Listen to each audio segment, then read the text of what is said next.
Hello again, everyone. It's Nick Michalak and the fantastic, amazing Steve Frazier. I got to keep coming up with adjectives now. Thank you. And the dynamic duo here. That's right. And we'll give us a 30th anniversary commentary on Tim Burton's Batman. There is no Robin in this one, though. No, I can't be the Robin to your Batman. Oh, you can be Alfred. I don't know. I'm the Alfred to your Batman. You can be the butler. I'll be your Vicky Vale. Anyway, guys, I'm sure you have a copy of this, so you can get your timestamp up to 0, and we'll give you a countdown to sync up. So, in 3, 2, 1, play. Now, the real question is, do you have your Warner Brothers ball cap? Because you can't watch a Warner Brothers film without a Warner Brothers ball cap. Yes. Or anyone who had the old VHS. We were talking at dinner. How many other VHS movies do you actually remember the commercials on? Like 0, right? Except the Warner Brothers commercial and the friggin' Diet Coke commercial that were before Batman 1989. It was such an interesting thing that this was definitely the film that kind of shortened the gap between theatrical and home video release, because it was out on video in 6 months. Yeah. Back then it was close to a year. The window was definitely closing. This movie came out June 23rd, we said? I got the VHS for Christmas. As did everyone else. Yeah. So my parents didn't allow me to see it in the theater. They felt it was too dark. They didn't want me to go see it. I didn't see... First one I saw was Batman Returns in 92. My dad took me to see it. I also did not see this in the theater. I watched the shit out of that VHS tape, though. But about roughly 3 years ago, they did have a re-release, so I did finally see this in the theater. Nice. So I've capped it off. I've seen all of them, every Batman movie since '89 in the theater. Nice.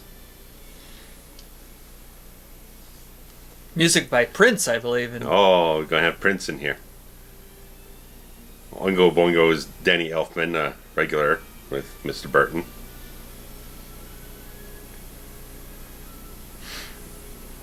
I have to imagine they just got Prince because he was already signed to Warner Brothers, and it just made sense. Made convenient sense for it. Yeah. This movie came out about 3 weeks before one of my probably 10 favorite movies of all time, When Harry Met Sally. 1989 is the greatest year in the history of all years. That goddamn summer, man. For everything. Anything that's good in my life happened in 1989, pop culture-wise.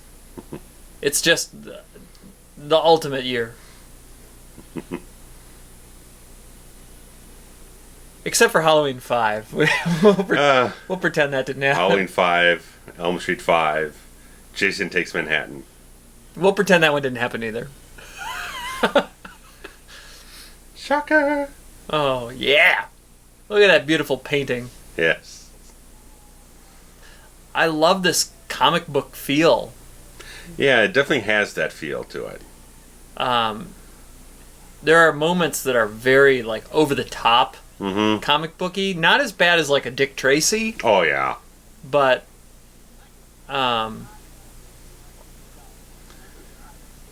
it definitely lands you in a very particular type of world here.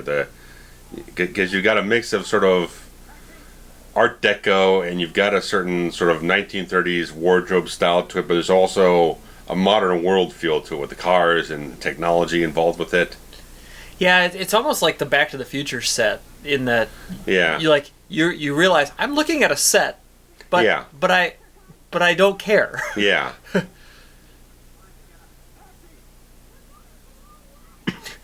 He's drunk. How does he know where we're going? Never mind. That's a planes, trains, and automobiles.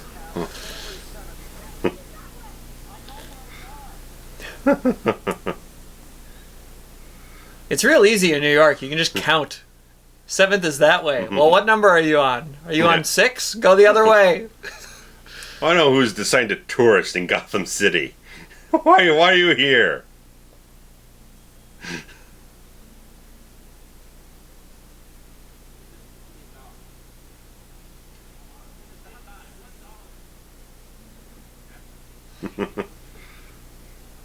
Man, he doesn't look good. He might have AIDS. It's 89. Yeah. I always thought this guy looked like Bruce Willis with the ball cap. The Don't Scream guy? Yeah. Always kind of looked a little... Bruce Willis never had that hair, but something as a kid, I thought he looked like Bruce Willis. There's some bad... Yeah, bad animation. That's bad frame rates.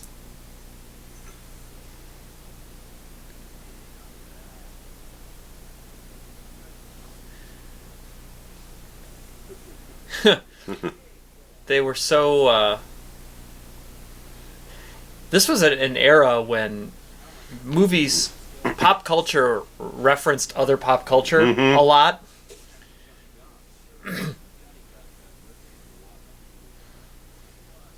I've seen this guy somewhere. This guy's been in something. Or maybe I'm just remembering Batman, like from my childhood. He might have AIDS too. Look at him. He's looking ill. I love this man. That silhouette. Oh. One thing I really like about this film. So we're way early. Camel cigarettes? No. No? Oh. But the fact that they treat Batman as scary. He in this scene, it punctuates it very well. That he's this urban myth. He's this thing that people, that the thugs on the street are terrified of. There's some other Batman films that just don't get that. Yeah, I agree. They all have AIDS. Everyone has AIDS. He's got sores on his mouth. He's got cool gadgets. And now, similar to the Adam West gadgetry, it's like cheesy gadgetry, but yet it's modern. Yeah. Everything looks so good. Oh, yeah. What the fucking voice he has, man.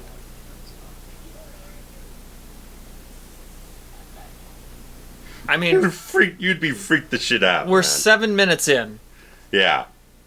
And he's delivered the line, "I'm Batman." Yeah. Like, there is no wasting time Yeah. in this. Yeah. We are off and to the races. 2 minutes ago, this guy was saying, "Oh, this is fucking bullshit. Guy got ripped and fell off a fucking roof or whatnot." Now he's scared stiff. Oh, Billy D. Look at that smile. How you not like that smile?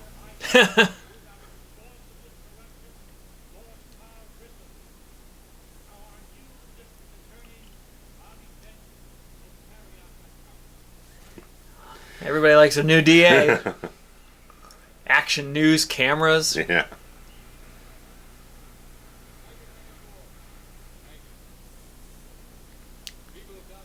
This is some great characters in here. Oh, yeah. The old microphones. Yeah, and like I said, it's got kind of a mix of the old and the new in a certain way. It's kind of... I think it's trying to go for some sort of maybe either an ambiguity in what it's said, or just trying to create a sort of timeless sense about it, that it's almost transplaced in time, where It's taking place in multiple eras simultaneously. It has a conglomeration of different art styles and feelings, but it's still set in at least a technologically modern world.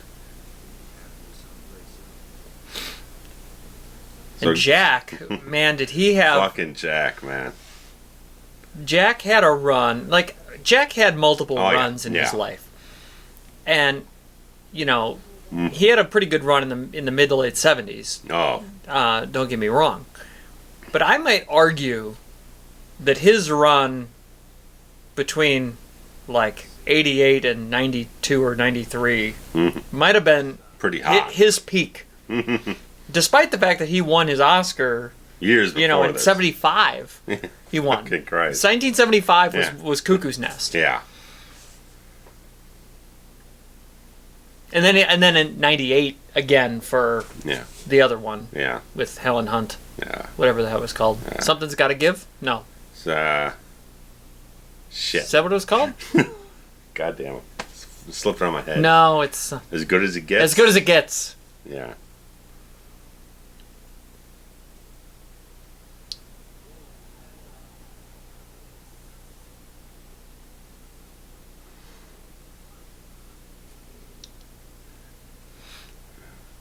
Good old Eckhart here.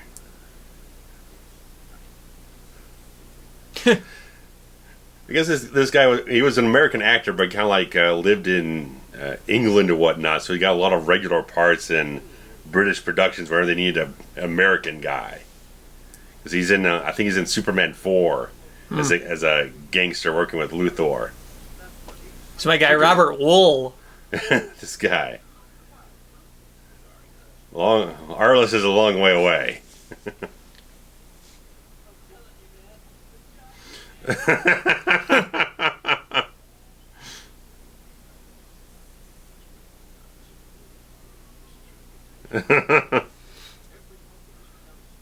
I love that every cop and every newspaper reporter has a beige trench coat. Fucking trench.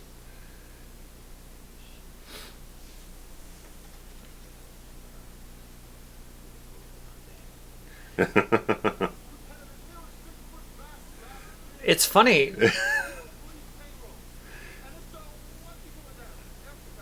The amount of dialogue that I'm remembering. I haven't seen this. It might have. I might go on record and say that it's been 10 years since I've watched this movie.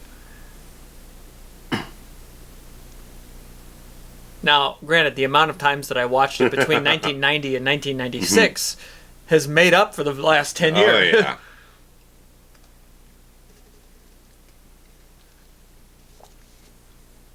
Good hat. Oh, yeah. Another good hat. Mm-hmm.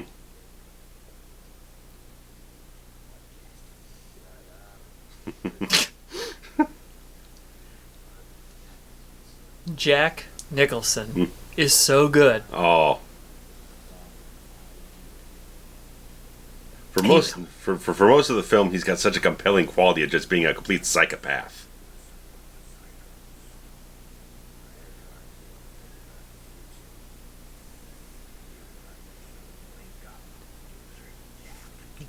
I like Jack. a little twitch in the eye there. A little twitch. Yeah, you can see it coming out of him. I like the big gun. Mm-hmm. Cop's got the revolver. He's got the pistol.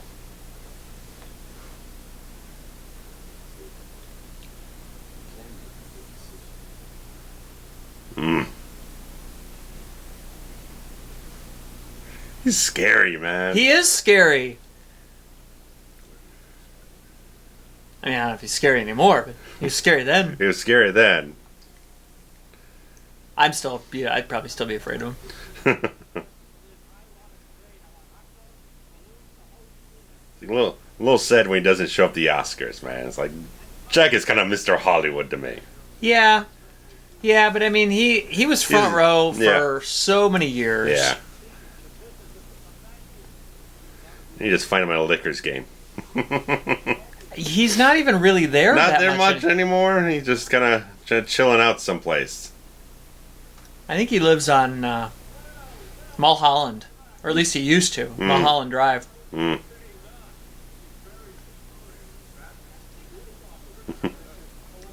Bow tying that fella. Everyone should wear a bow tie. This was with Bob Kane there. What does it say? Bob Kane, one of the creators of Batman. Oh, okay. With Bill Finger, let's throw that in there because he didn't get credited for decades. Hello, Legs. Hello, Legs. She had quite a hot streak around this time. Absolutely, she did.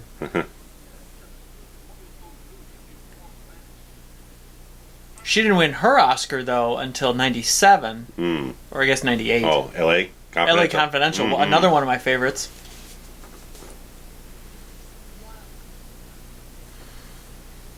The Gotham Globe font looks also strangely like the New York Times. I'm sure that's probably intentional. Yeah, I know. Because in previous commentaries, we've made reference. Yeah.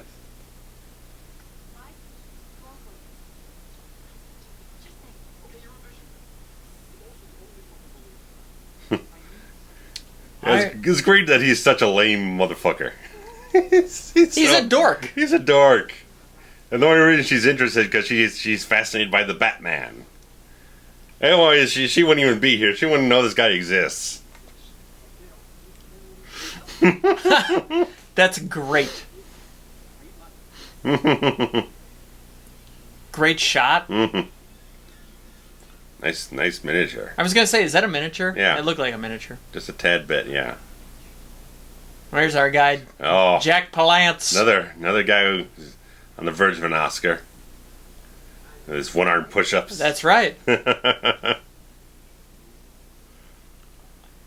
at the most beautiful purple suit. Oh. Where can I get a purple suit Yeah. like that? Yeah, we were mentioning earlier. I'm wearing a Batman shirt. Steve's wearing a nice purple number here. I am wearing a purple number. I'm going to throw him off the cathedral at the end of the film. Please don't.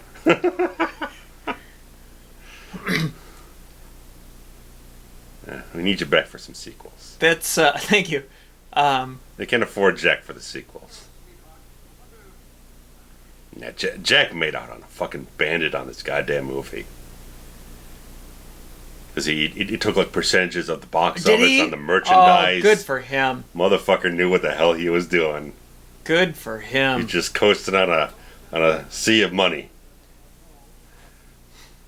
I can't believe he's pulling off this purple suit. Oh, straight up. I mean, that suit hasn't looked good on a man since Steve Harvey. Or is Jack Nicholson the only white man in America that can wear this purple suit?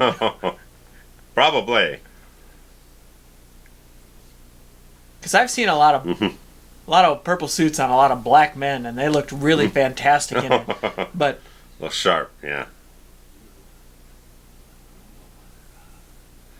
Apparently, Jack Palance had a little short temper with Tim Burton. He was a little annoyed by him when he was kind of not getting takes done right. well, that's fine. Of course, Jack Palance here. He's an old horse in the game. Yeah, He's a cowboy. Yeah.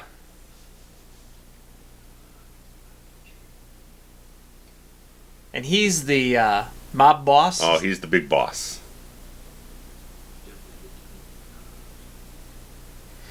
And he's gonna heel turn on Nicholson. Oh, Look at the cars. I love the cars. oh yeah, nice boxy numbers.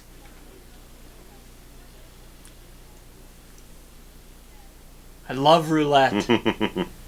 Roulette is so cool. I hear about roulette, I just think about Passenger 57. Ever played roulette? On occasion, always bet on black. I gotta watch that movie again. Craps is a game I never really got into. Yeah. Here's our boy. Ah. That's sad bow tie. On the left. A crumpled fucking single. He took it with such disdain. He hasn't seen a single in decades, I'm sure. Is that a wedding dress? It looks close to it. It's a little much for this occasion.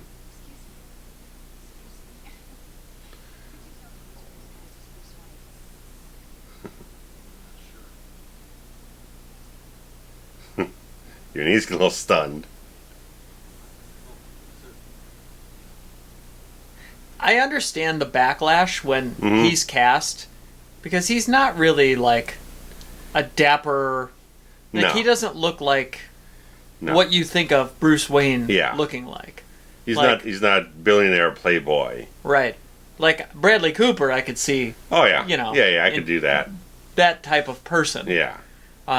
George Clooney, Yeah. makes sense to me. Yeah. But this guy, it's like, wait, what? This guy? But in the suit. Oh, fucking the suit, man. Yeah. And maybe that's the brilliance of it, is that this guy's so dorky that he could, you know. Well, it's weird in this film. Despite you have all these people here at Wayne Manor, I think it's more kind of like later on when Joker and Bob are talking about. It's like they act like they don't even know who the hell Bruce Wayne is. He's the richest man in the city. I have no idea Right. who this guy is. Like he's a Howard Hughes recluse or something. All right. And there's no one else mingling with Bruce Wayne. There's no one going up and glad handing him or anything, and he's running this fundraiser. Just right, like, they're in his house. Yeah, and everyone acts as if they don't even know what the guy looks like. It's kind of a weird idea where when you get into the sequel, it's a much different dynamic and everything. But here it just always felt kind of weird.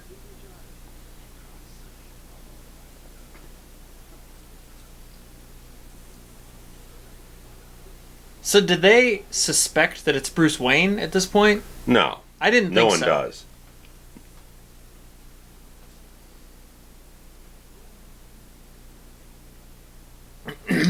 These two are here just to see if they can rattle some Batman information out of Dent, out of the commissioner, the mayor, or something like that. Anybody of importance. Yeah. Gravitas. Yeah.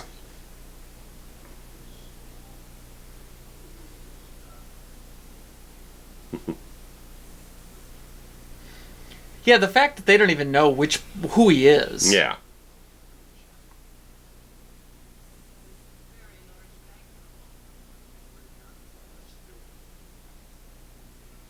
I mean, I like to collect stuff, so I appreciate this. Oh, yeah.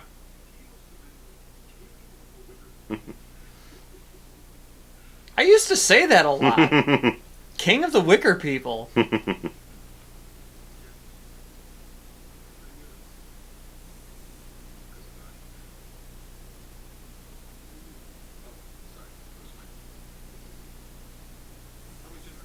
And this guy's a fucking reporter in the city. He had no idea who this guy is. Yeah, it doesn't It fly. just seems really odd.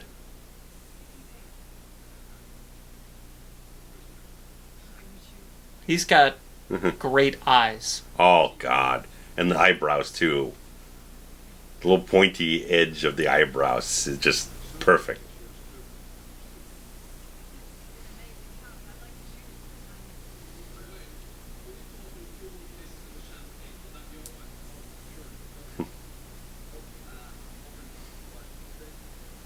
Six. Yeah, six. Six is good.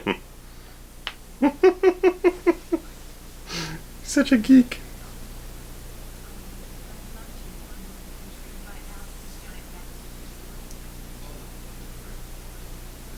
The Batman. You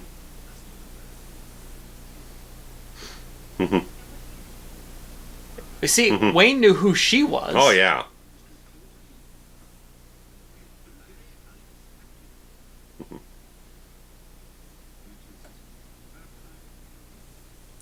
Yeah, the other way. Batcave.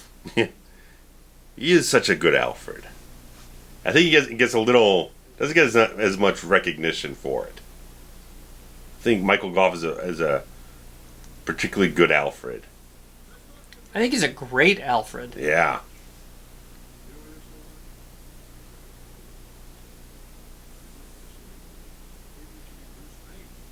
Isn't it interesting? Bruce Wayne is a great line, by the way.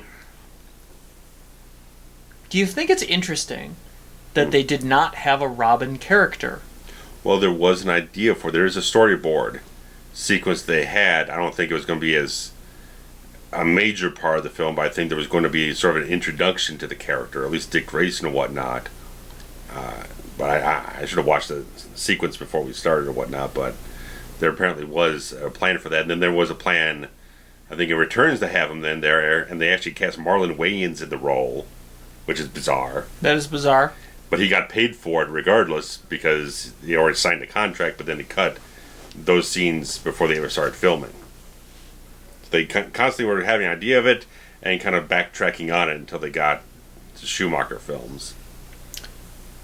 He had a video camera on this very spot? Yeah. It's always weird that the exact same frame we saw of the scene earlier is the exact same thing as the video feed. That always bothers me in films. Convenient. Yeah. What always bothers me is when they zoom in or move the angle. Yeah, the camera starts moving around like someone's actually holding it on their hand or something. Right. Like, you can't do that in playback. Yeah, that's too... like, I get, if you're watching it in real time, you can move potentially... Right, you can pan it back and forth, but... You can't do that in replay. Yeah. Look at the pinstripes on these fellas.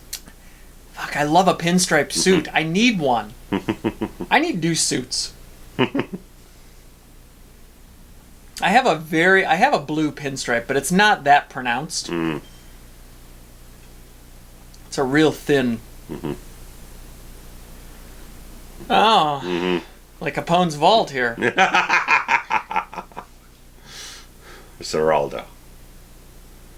I mean, that black and white pinstripe, that's so gangster. Oh, straight up. Fucking love it. Mm-hmm.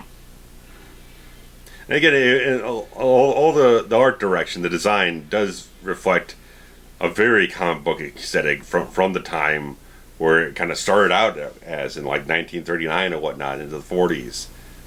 They really kind of honed in a little bit on that style for the film. I really like it.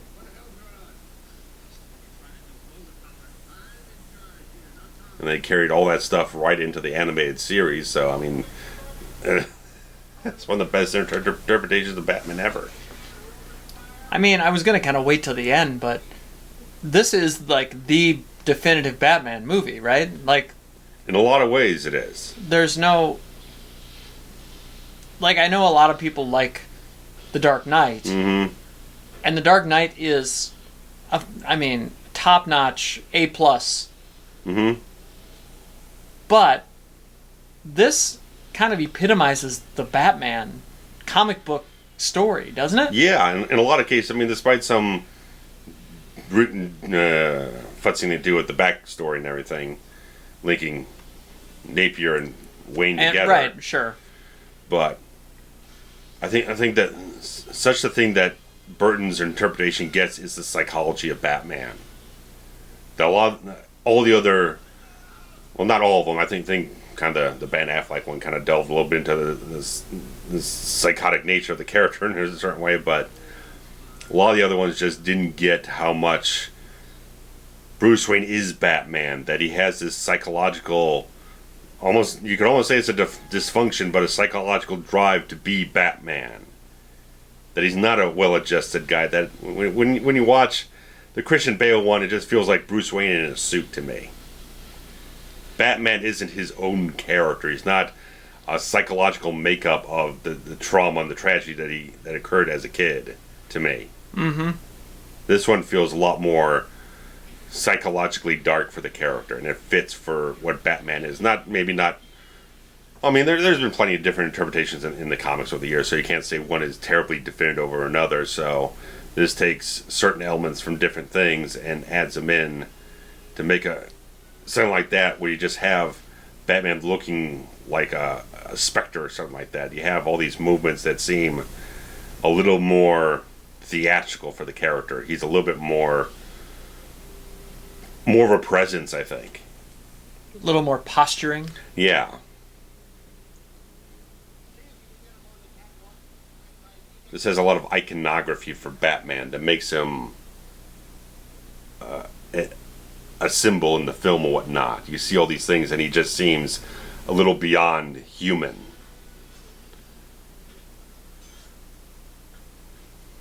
The colors in this movie are so good. Yeah, we're recording this slightly before because they're putting out a 4K remaster of the film. I was going to say, you had mentioned something about they messed with the color timing on it? They've altered the color timing, at least from what we've seen on home video. Some people are saying that it might be a little bit more truer to the original 35mm theatrical presentation. I can't confirm that, but they've made it more blue in some places, and they've punched up the contrast, stuff like that. So, because this is friggin' beautiful. Yeah, this is.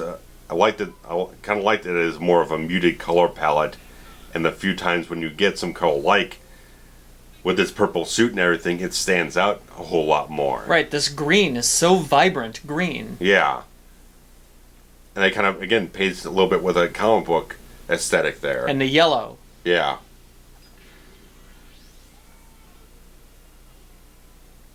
He shot his own face off. Yeah.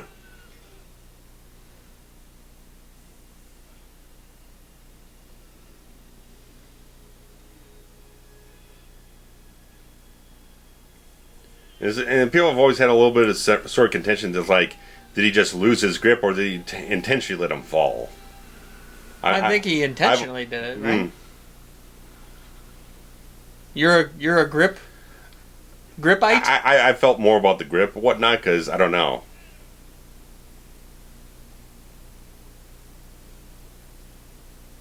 You're team grip? A little bit. I'm team let go. Okay.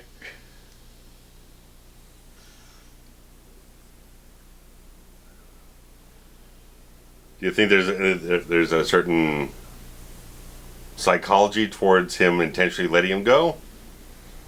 Or you just feel that's more just the feel of the scene? Yeah, I think it's just a feel. I don't... Okay. I mean, I know previously he's, wanted the cops to arrest the bad guy. Yeah. This Batman is definitely a little bit more towards the brutal sense of things, in a way. He does set off bombs later on to take out enemies and whatnot. So there is more of a lethality here. So...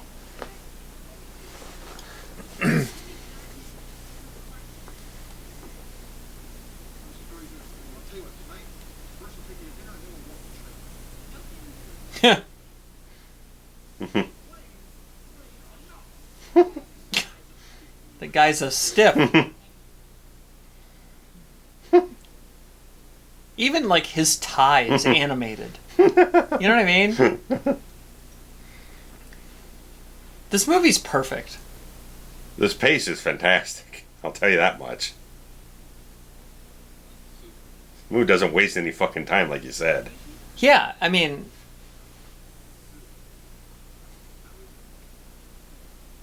Like, it's just non-stop. Mm-hmm. And there's so many, like, little things. Mm-hmm. I mean, we're 30 minutes in. We're 1/4 of the way into the movie. 30 minutes in. It's felt like 10 minutes. Mm-hmm.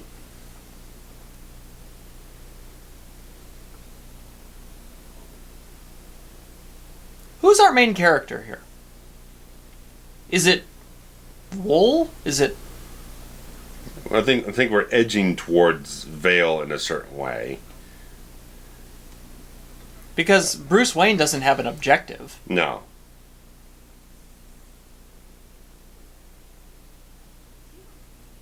I mean, the person who's had the most screen time is Jack.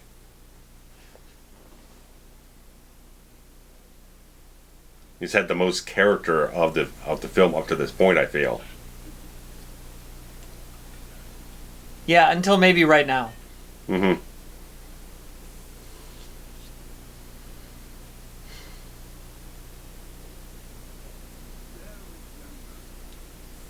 Young Master Bruce.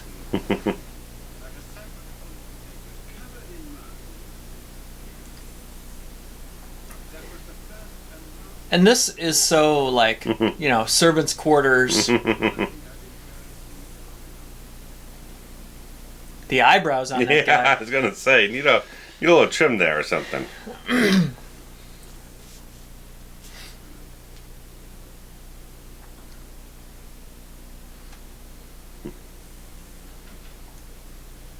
Such a quaint kitchen for such a grandiose house. Well, that's what I mean. I feel like it's the butler's quarters, and they went to just sit with him. Yeah.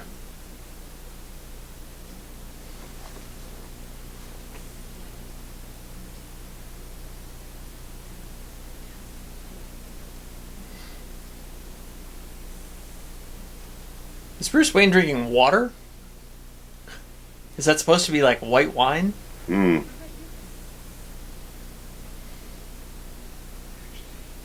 He doesn't. Yeah, I guess so. Or is his glass empty? Or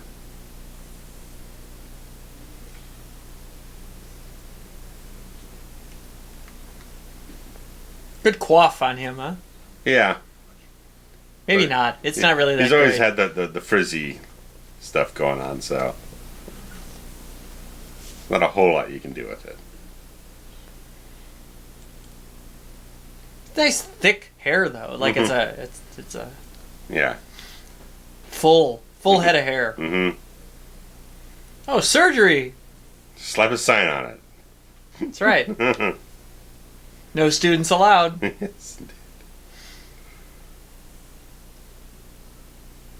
I love old creepy medical Yeah. rooms.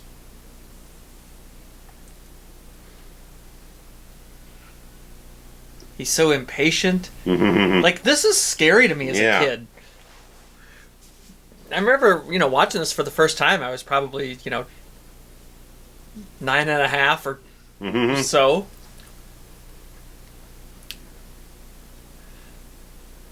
And it was like, it's a little scary. Especially with this kind of the music they have here. It feels kind of like it has a tragic sense, but it's kind of what was it, the tragic clown or whatnot. Yeah.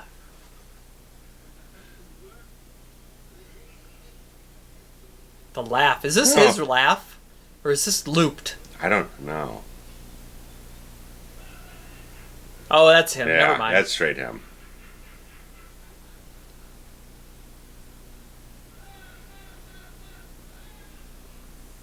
What a great scene! God damn. Yeah. I forgot how much I love this movie.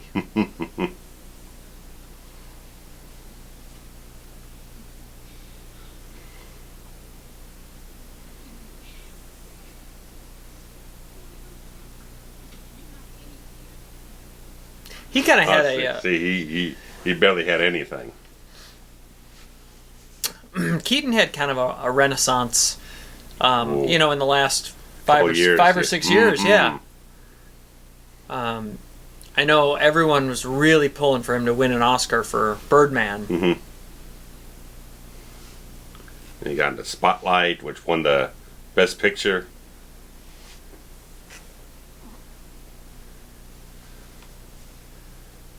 Well, so did Birdman. Oh yeah, it did. Yeah, so he was in he was in back-to-back Best Pictures. Jeez, yeah.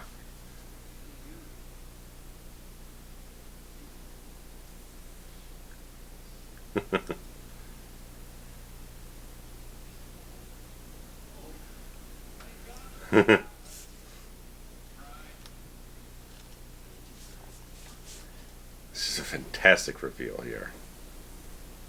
I mean,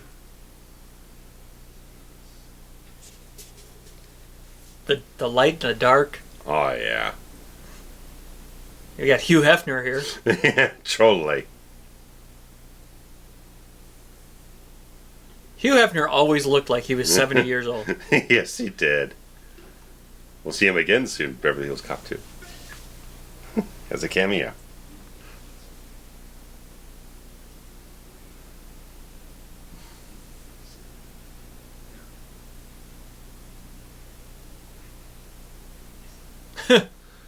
Look at that white chest hair. It's got that tuft.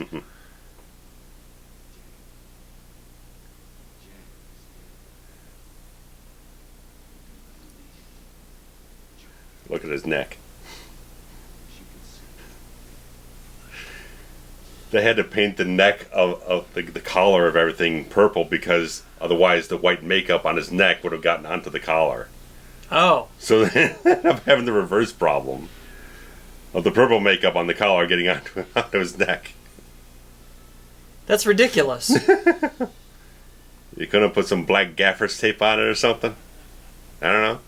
They have powder you can put on. Yeah. I've worn enough Kiss makeup in my day. Yes. To know how you powder yourself and then it doesn't come off. Oh. Mm-hmm. She got Bruce Wayne, huh?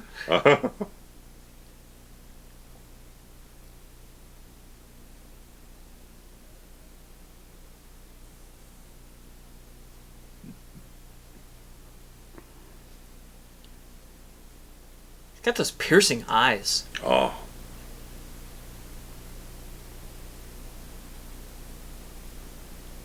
Of course, he's also in Jackie Brown, which is another one of my absolute favorites. Oh. Absolutely.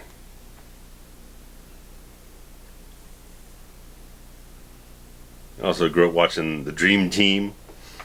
Oh, okay. Where he's actually playing a nut job.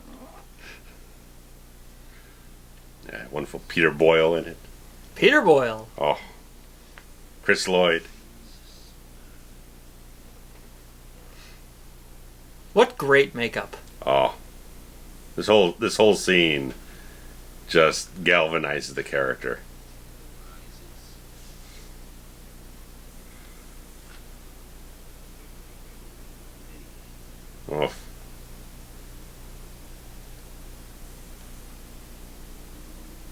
Is that not terrifying? It's freaky as shit. How did they do it? Was it a makeup application? It had to be some kind of prosthetic to make the smile go out all the way, and then they had the points on there. They must have had some kind of like tape that pulled it back. I'm sure. Well, I imagine it could have just been, the kind of that lower cheekbone poof was just like a prosthetic that went everywhere. Yeah. Except his mouth. Yeah.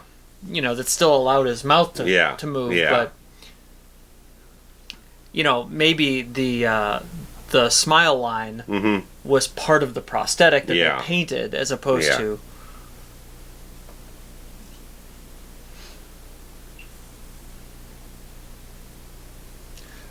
Knox is going to be so jealous that he's getting his knocks. Like,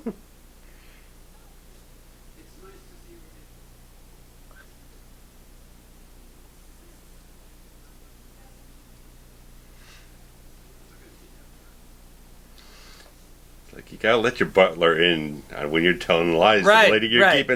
keeping overnight. Yeah, otherwise the lie just snowballs. Alfred should know better, right? He should know better.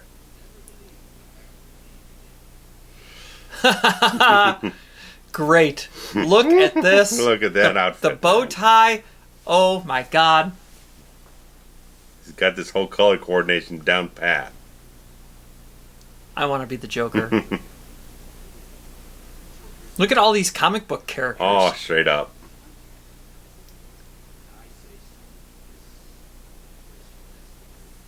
I mean, look at these mob bosses.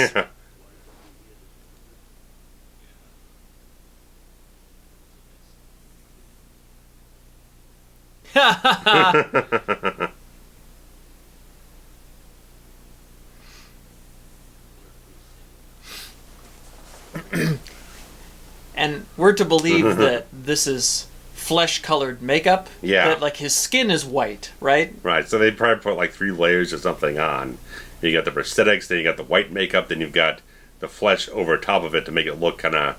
Like he's covering himself up. Yeah.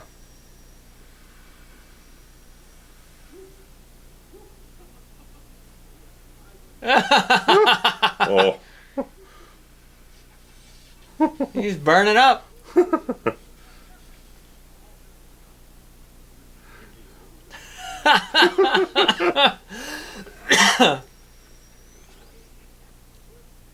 Oh.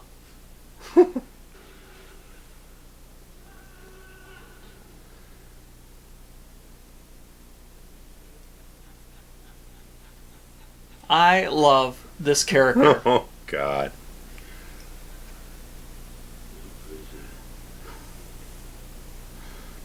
How fucking far, how deep he is into the goddamn character. I love it. How did he not win an Oscar for this? I don't know. I mean, yeah, in the last like quarter of the film, it gets a little too hammy in places, but for the majority of it, I think it's just he's so on point. He's so goddamn good. He is the Joker. I love the psychotic energy of the character.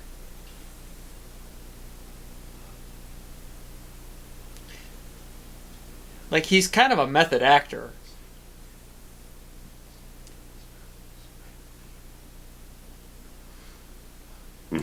This whole bit. Same thing Grissom did to him earlier. Yeah.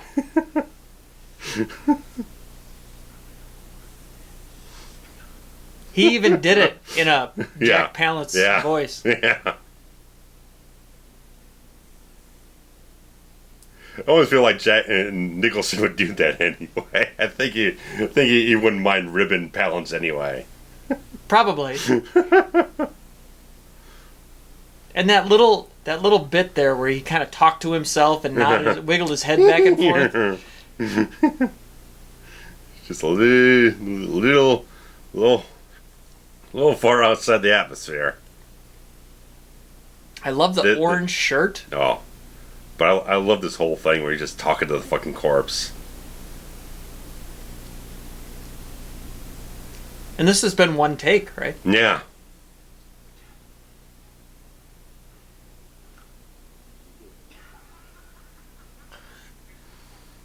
Who acts that way with a corpse? Jack fucking Nicholson. God damn.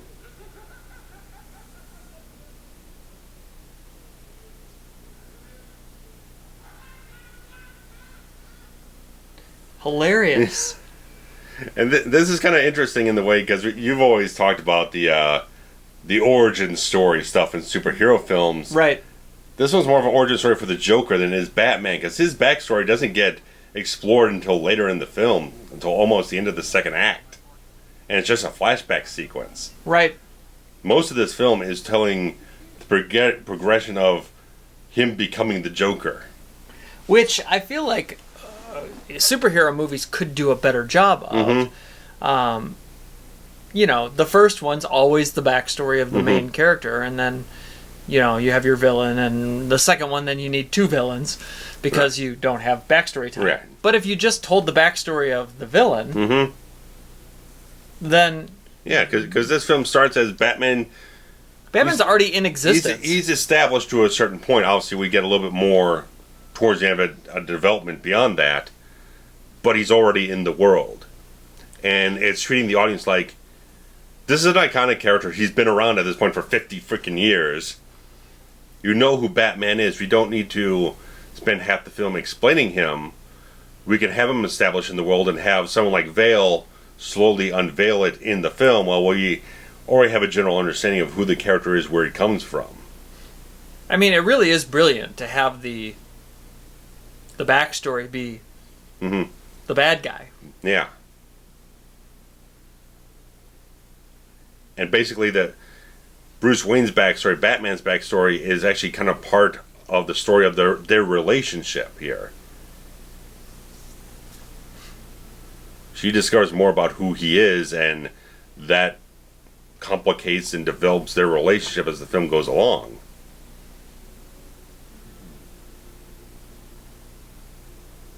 It's a Paisley ascot he's got on there.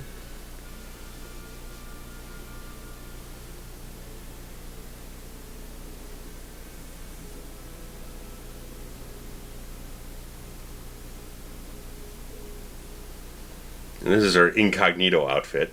Right. Looks like she's at a funeral. She's like Barbara Streisand. She does. I guess it's a full-on scarf he's got. It's Ah. not an ascot. Yeah.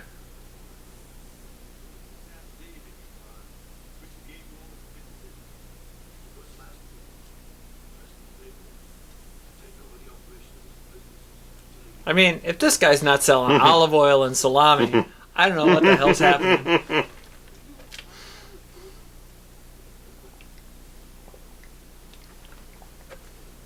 She's got her tourist camera around her neck.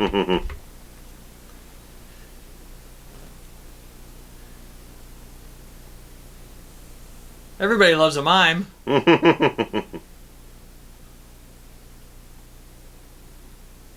get some Doink the Clown action here, maybe. Oh, I love it. Well, I mean, It's a little more colorful. a little. I'd love a mime. I'd love to be a mime. I don't think I'd be very good at it.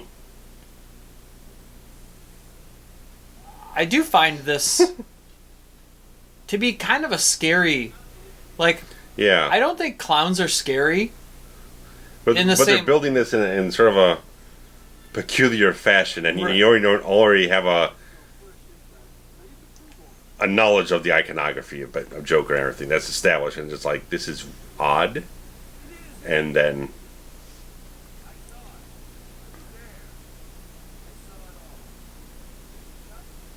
But the fact that anytime there's multiples of Yeah. anything,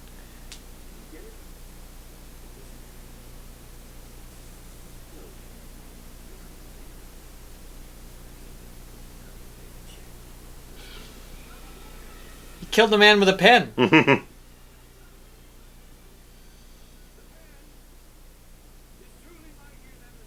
The great line. And all the mimes have Yeah. guns and red noses on some of them. Mhm. And he's tiptoeing through the tulips. in a top hat. The top hat's a little weird, but The guy in the background, he's got the long frown face. oh, the sad clown look. Yeah, sad clown look. He was working it. It's got an interesting thing there that Bruce gets shot in the shoulder is like saying like he always wears body armor wherever he's going. That's peculiar. Strange. He completely no-selled the bullet shot. That's a fun little thing. It's a little more practical than what Elvis did. Loading a 45 in the suckers.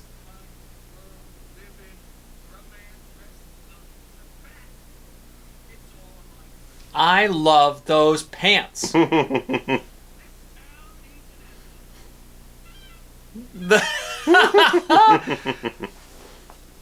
This movie is so good. And it holds up 30 years later. Yeah. 30 years! Can you believe it? We've done some films in 1989 that didn't hold up for a day. I mean,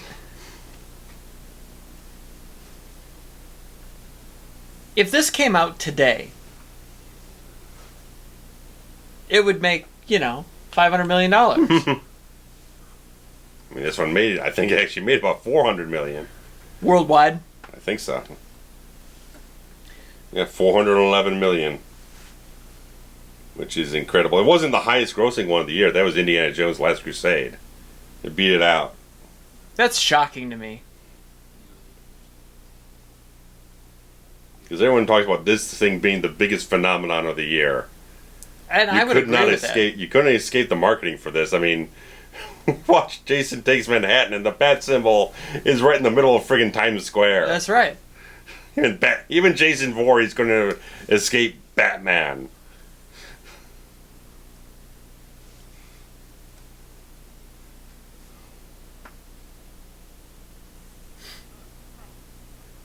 And when did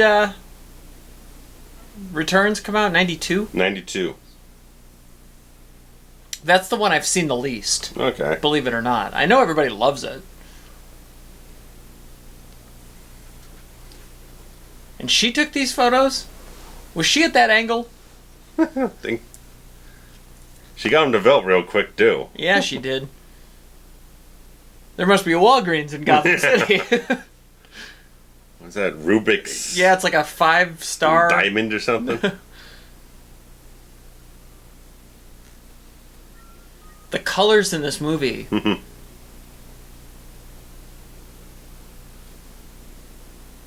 the colors of his outfits. That jacket.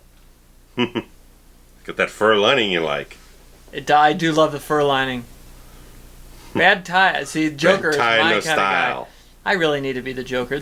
See, my favorite Batman villain. Wait, let's start with you. What was your favorite Batman villain? Oh, I don't know. Now, I grew up on. While you're thinking, I'll tell you that I grew up on the Adam West TV show Batman. And while the Joker was okay, when I think of the Joker, I think of this. Nicholson. Yeah. And, I think of Heath Ledger now as well. Because I do think he was brilliant and deserved his award. But my favorite Batman villain of all time was always the Riddler. Gorshin was amazing. Frank Gorshin was the only... exactly who I was thinking of. Frank Gorshin was the only Batman villain on the Adam West show to ever be nominated for an Emmy. Oh, yeah. As a character, the Riddler was my favorite. And maybe, I don't know, I just like wordplay and I like, that, that kind of intellectual humor. Yeah. So you can imagine my excitement when the Riddler was going to be a character in one of these, Yeah, sequels.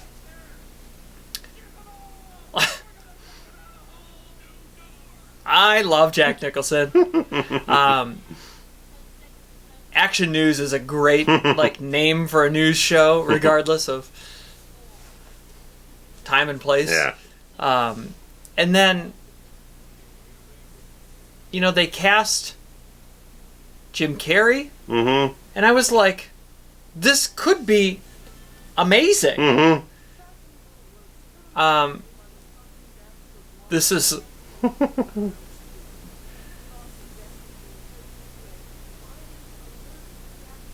that was really creepy. The look, the way they have those girls made up. Yeah. And so it was one of those where expectations went sky high, and then the execution went to the basement, and it's not good at all. Yeah. He starts gyrating around with sexual innuendos. No.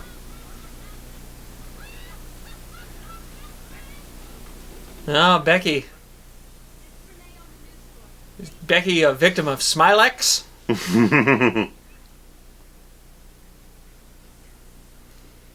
I love him kicking his feet up like that.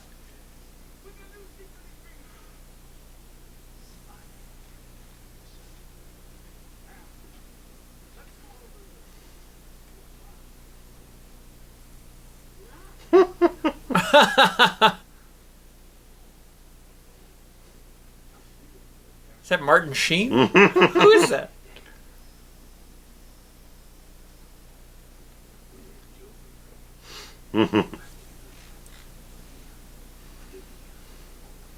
Aww. Oh, it's the beach. Must be Rennie Harlan directing this commercial. Can you imagine Rennie Harlan doing a Batman movie? Oh, man. That would be The hilarious. explosions alone.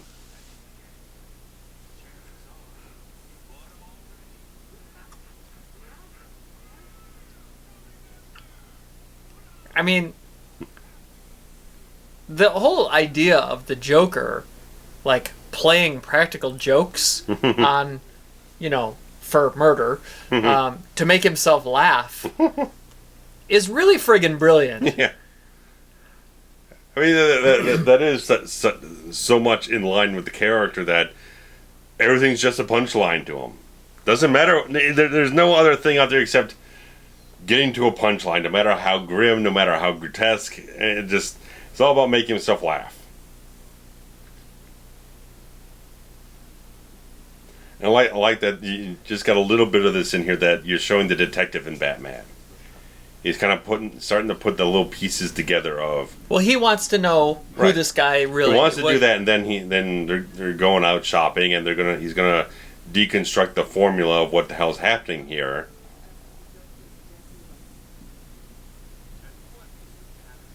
Who let him on TV with those? It's like, yeah, okay, you're not using makeup, but does that mean you don't get a good night's sleep? Right. Or do they have AIDS too? They do look exactly like the guys at the beginning. Billy D, man. He doesn't have AIDS. No, man. No AIDS for Billy D. Billy D is smooth as it gets. He's got that flower going on, man. It's a boutonniere, sir. Boutonniere. And it's such the interesting thing that he signed on to be Harvey Dent because he wanted to end up playing Two-Face. When they finally cast as a different white man. Yes. And even Chris Walken's role in the second film was originally supposed to be Harvey Dent. Oh, really? Because at the end of the film, Catwoman zaps him with the taser, and it was supposed to be that was going to create Two-Face. Interesting. It was supposed to be that way, but for a reason they changed the character. So Billy D got screwed twice. And why you gotta do that to Billy D?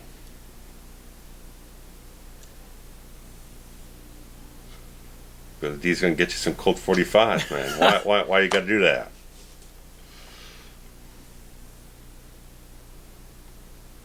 Because even in the animated series, they made Harvey Dent a black man. Because of Billy D. Because of Billy D.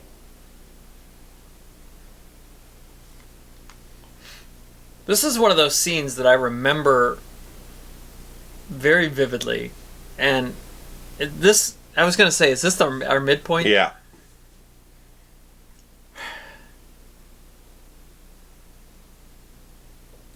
And is it the midpoint because she figures out who he is? Well, it comes to a point because they'll ultimately be the first meeting between Batman and the Joker. Okay. So, sans opening credits, it'll probably land right where it's supposed to, timeline-wise. And see, again, mathematically, the screenplay structure, it's perfect. Mm-hmm. The Flugelheim Museum. Come on. Look at that bow. God, I love this movie. The Flugelheim. Get the fuck out of here. So, that's probably one of the grips on the movie or some shit. Flugelheim, get over here with that cable. Well, I assume it's a direct play on Guggenheim. I'm sure. Okay. So it would be fun to have a Flugelheim on the grip set. Yeah. And even the mist is purple. Yes. How did I not know that before?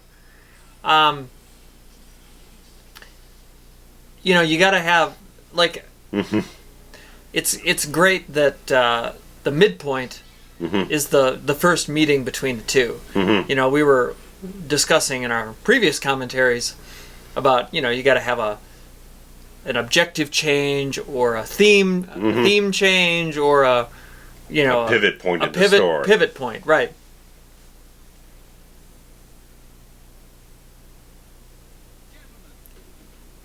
Here we go. Get some Prince. Prince loved purple. Yes. This dance is... I mean... This scene is so ridiculous. It's so beautiful. Give him a shave.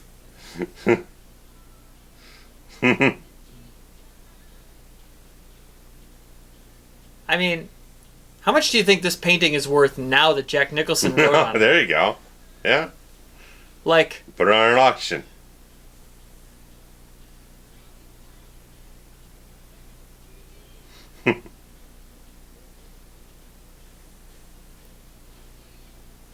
I mean, how awesome would this be? How much fun? And just get the wreck shop. It's Fry, man. He is having a good time. This whole Jackson Pollock action. Just splatter some paint around. Is it like, you got to think this has got to be similar to the way he dances in real life? Yeah. He's got to have the baton too, man. There we go.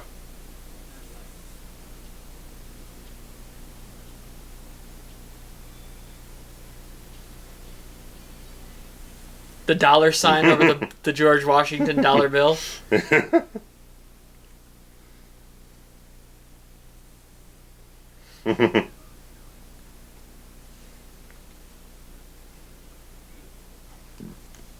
Kind of looks like Sam Kinison, that the henchman. Yeah.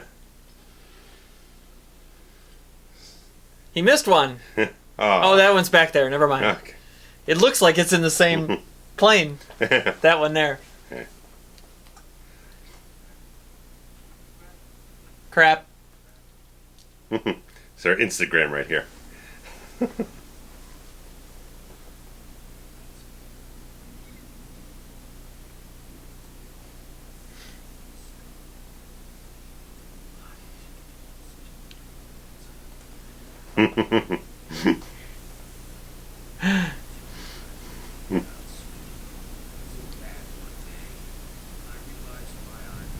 Just the colors. His eyes.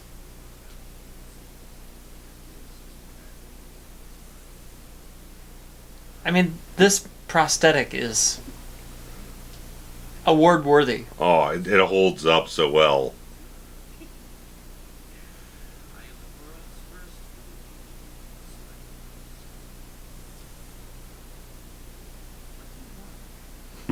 That's a great question. The eyes again, man. Look at that shit.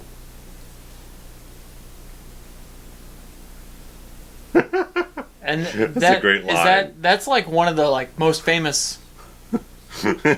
That's like a very famous quote. And it's so simple. Like, how must those writers feel? Like, they were probably sitting, you know, in their basement. Oh, yeah. And they were like, oh, well, the Joker, he's got to say a line like, does it look like I'm joking? And it sounds so stupid. But and it then just... You give it to Jack, and it's the delivery, and... Oh, yeah. And it becomes, like, one of the most iconic lines. Yeah, the fact that he delivers a deadpan. Right. He delivers a campy line so straight. The whole Phantom of the Opera thing there. Yeah.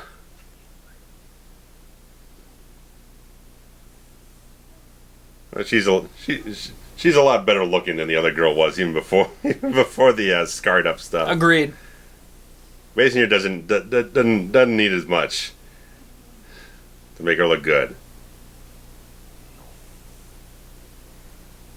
And I think she was married to Baldwin at this point. Alec or Yeah. Okay.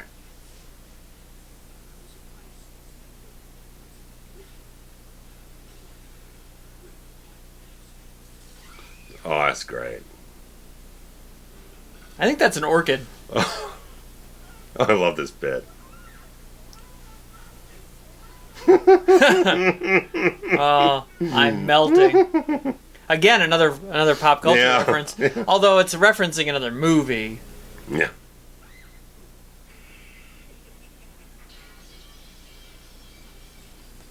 I mean, cable on that one. Yeah, but that was... I thought that was intentional. Like I always thought so, but then when he comes down in the shot here, there's no cable on him.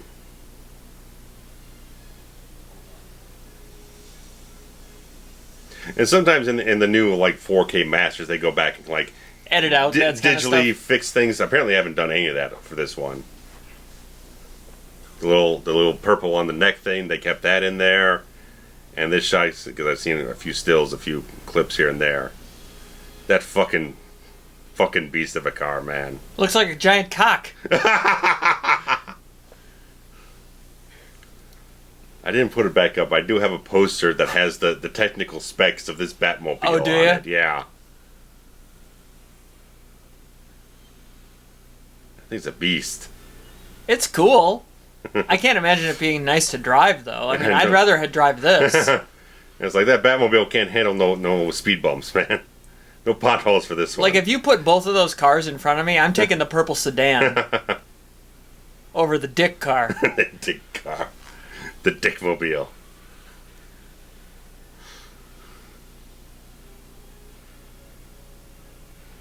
It's even got fuzzy dice. Doesn't have gadgets, but... I like that gadget.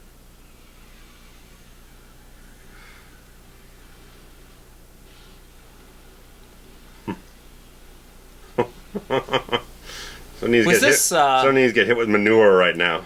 Was this Warner Brothers set used for anything else? I don't think so. Like, I feel like this has got to be like a backlot, right? Oh, yeah, it's definitely a backlot. I don't think they ever used it for anything else. We never identify it as, like, you know, you can redress it and Yeah, it's not like the Universal one with the Back to the Future clock tower in it.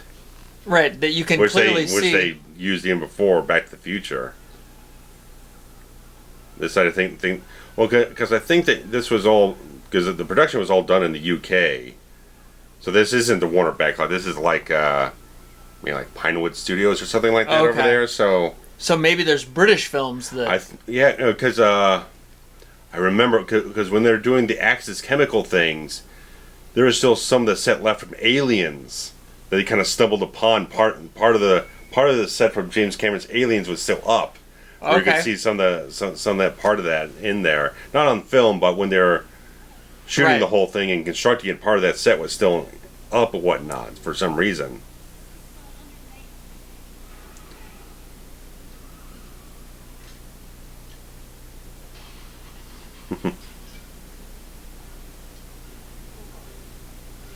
I like that she kind of feigned faintness. And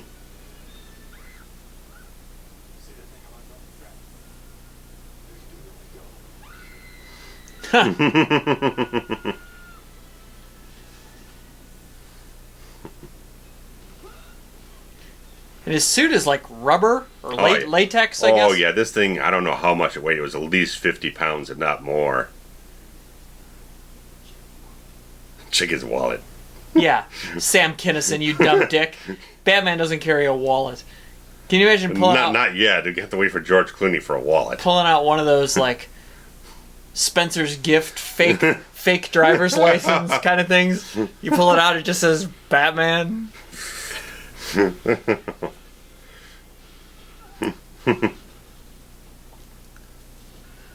anybody wants to get me one of these coats, a Christmas gift, I would take a coat. I would take a purple and green car.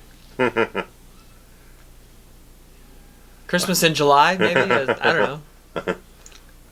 It is nice.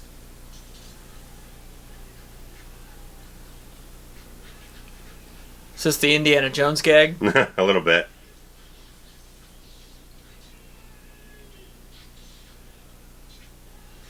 Oh, I guess not. Yeah.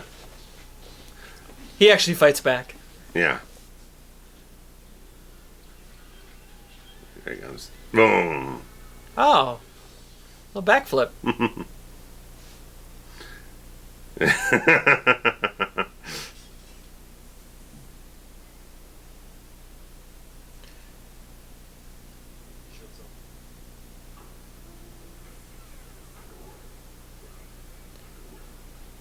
It's bad, but not as bad as some of the other things that we've seen. Yeah.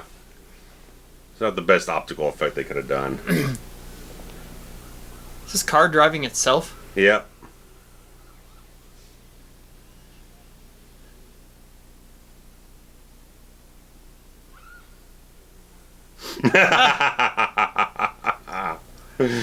Great line. Batman with a little snark there. Nice.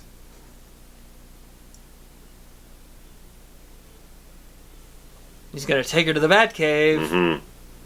There's no bat spray to knock her out this time, though. No, they didn't carry that over from Adam West. Well, that's okay. There's a dark forest road. How you fucking gonna find anything anyway? All the trees are bright green.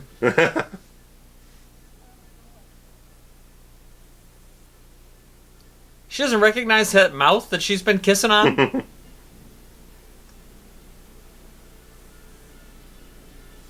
Like, that's the part I never understood. Like, you just covered up half of his face. You could still see the other half.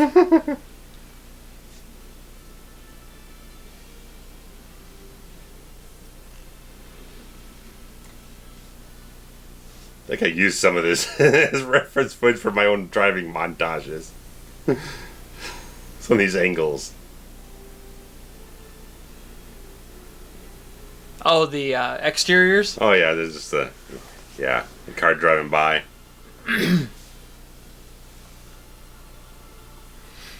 Love this fucking score, man. Yeah, it's so good. And you said that this is different than the theatrical? Or the new one is going to be slightly different? Well, the 4K remaster, they altered some of the sound effects because apparently they were kind of a bit under the wire in post-production, getting it to the release date that they had to use a lot of stock sound effects instead of creating new ones.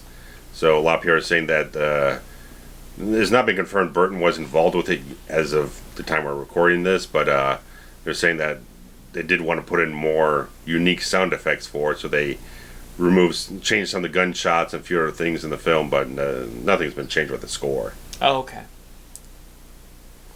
It's like a real hairpin stop there, Batman. Yeah, agreed. You might want to rethink that.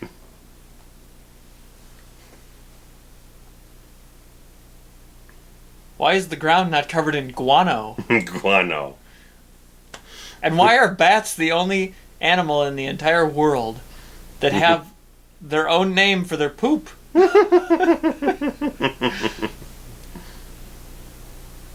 I mean, why do bats get their own poop name? That doesn't make any sense to me. Oh, then there's manure. Yeah, but manure is a generic term for all like animal poop. Guano. Guano is unique to bats. This is the second commentary in a row where we've talked about poop.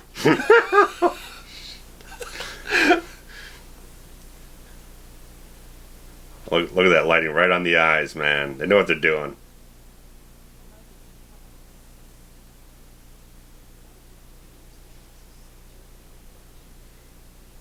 And that's the dynamic you were talking about before.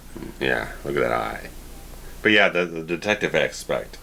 Well, no, I meant the people thinking that he's dangerous. Oh, yeah. Or, afraid of him. Yeah. He's created this entire aura of Batman here that he's... But the bad guys are the ones that are afraid of him. Yeah. But there's such a unknown quality about him that people... General public have no idea what to think about it. They don't even think that he's real.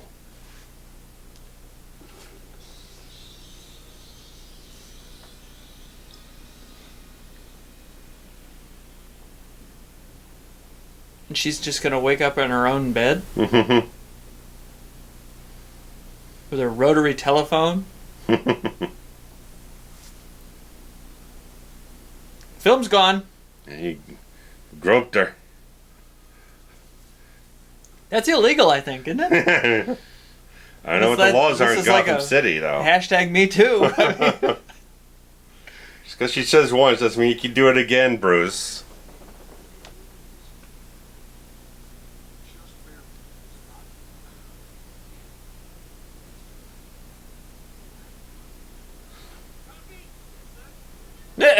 He's standing right next to him. That's right next to him. The Gotham Globe, a.k.a. the New York Times.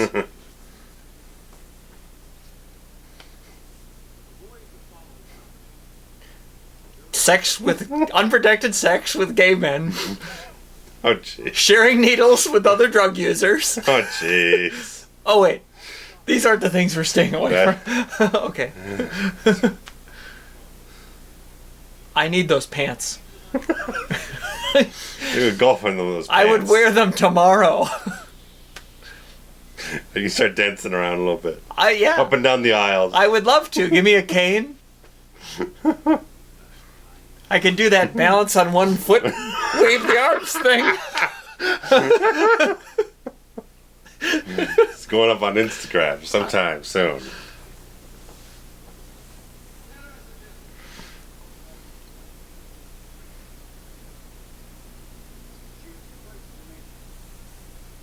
How does she not know? Wait, how did he crack the code?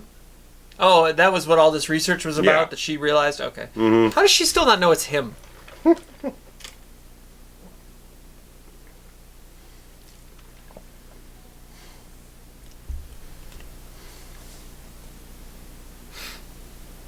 Very modern door. Mm-hmm.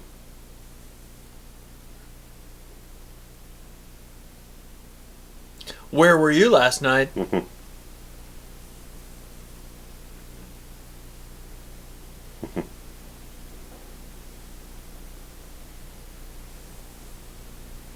Oh, a place she's got here. He's the one that stood her up at the Flugelheim or whatever it was?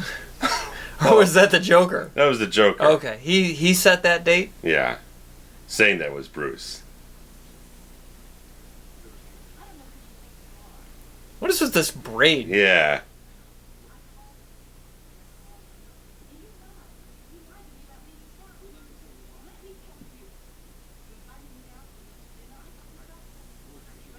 Will you shut up long enough to let the man talk?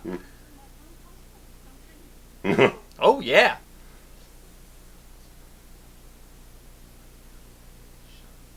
Ooh. I'm Batman.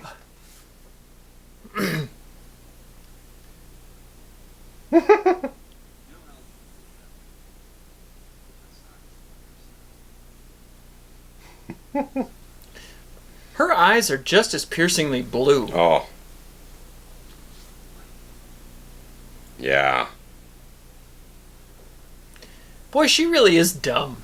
Figured for a reporter.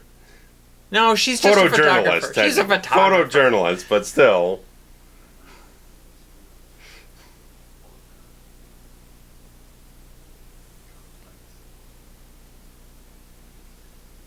For a photojournalist, she's not very perceptive. Yeah, I'm just an observant person. I'd probably be a good photojournalist.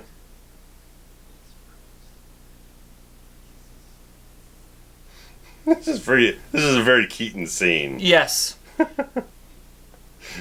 This is his entire reel right here. Yeah. That's our nervous energy type of thing going on.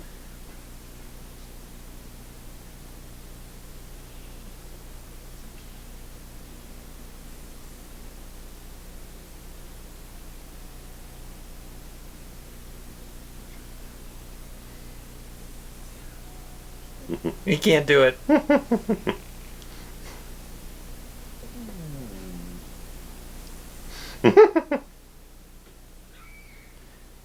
Uh-oh.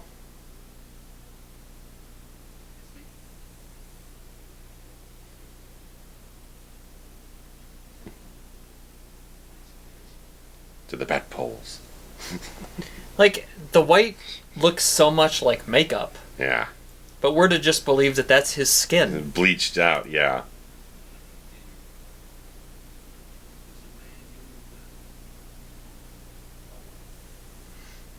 These are two of my favorite colors. Purple being number 1. Green and yellow being like a 2A and 2B. My favorite color is Mardi Gras, basically.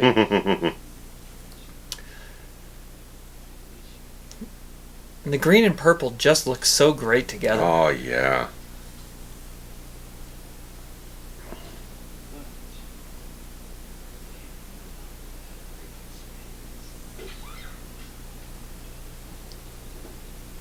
Yeah, eat some popcorn.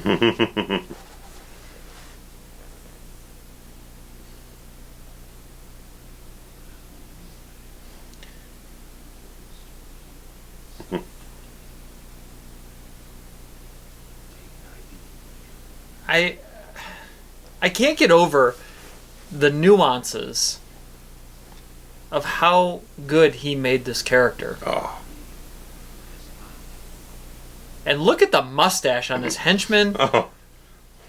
He looks like he belongs in a WWF ring right now. Tag him with like Iron Mike Sharp or something. He looks like Paul Ellering, actually. He does look like Paul Ellering. There we go. I knew there was something there. Iron Mike Sharp.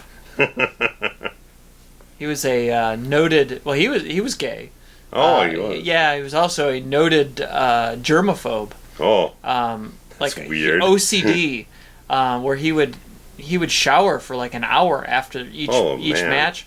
And yeah, he was a super germaphobe. Good thing he wasn't in a Survivor Series or something like that. Right.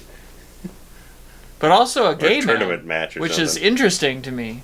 That, I don't know.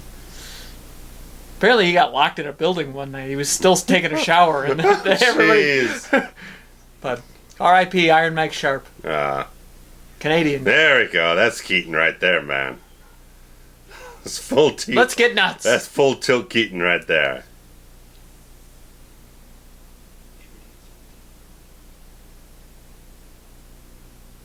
There we go.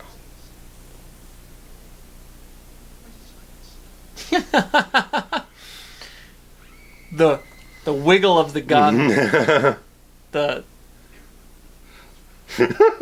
Rhubarb. Never rub another man's rhubarb was like the phrase of 1990. I guess 89, but more so 90 when it hit VHS and everybody... We got Paul Ellering. Sam Kinison. Sam Kinison. Yeah. It's like Sam Kinison mixed with Bobcat Goldthwait. Yes. Quite a troupe here. Bobcat. Bobcat is actually even better.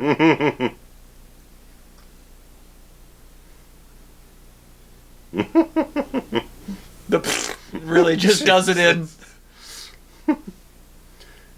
Bruce just crawl out a window or something. Well, he had the foresight to put that silver tray in his heart. Which I don't know if it would stop it like that. Yeah. It was weird. It's like he seemed to have body armor earlier when he got it shot on the sidewalk there. I don't know, it was lined into his coat or something. I don't know.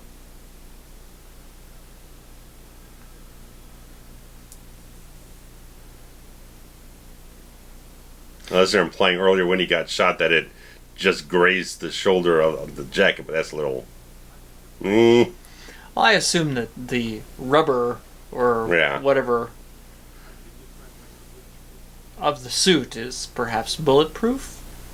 Well, possibly, because then Alfred kind of pokes his hole through the thing, so I don't know. You're right. So I'm not sure exactly what the implication was, if it just kind of grazed through the shoulder, or what exactly that was.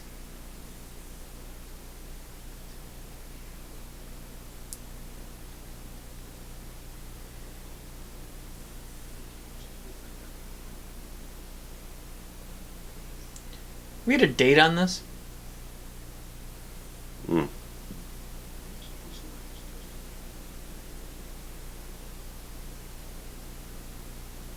It was on the first one, and then they cut away. Yeah.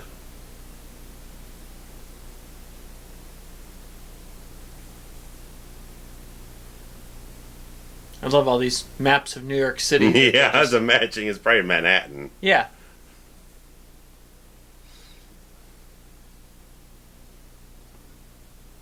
No pants in that bat suit. They're at the dry cleaner. They're at the clean. He's washing his tights. Thank you, sir.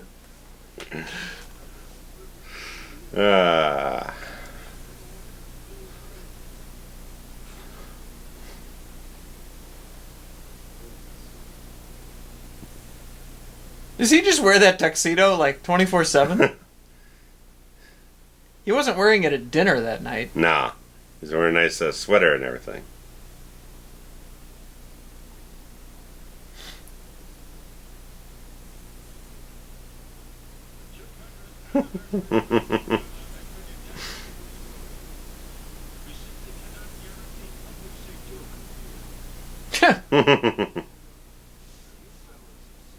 Now, again, this was at a time when cable TV was just starting to become the boom. Yeah, really dug in. But a lot of people still didn't have cable. Yeah. And, they only had the basic 6, 7, 8 channels, whatever it was. So I find it interesting. Like, this isn't how TV works. No. You have to be watching one or the other. Mm-hmm. Meanwhile, Nikki Sixx here is having a good time.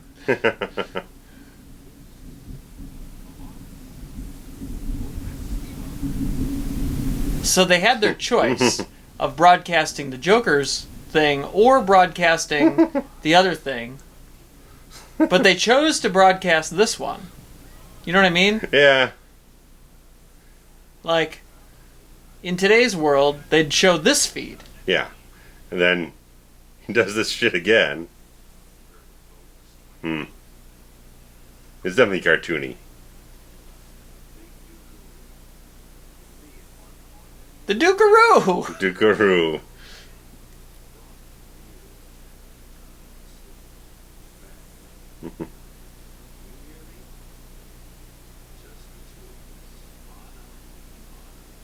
Mano a mano in guano. Guano man. Yeah. Mano a guano. Hashtag Mano a guano.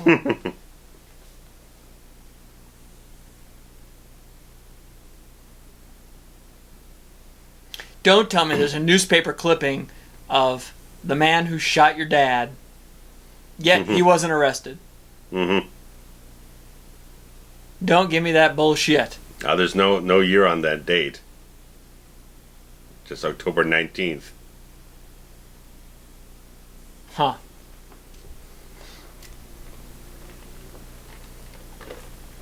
by further feeding into the aesthetic of trying to make it not set of a certain time period. Right, which I like. Mm-hmm.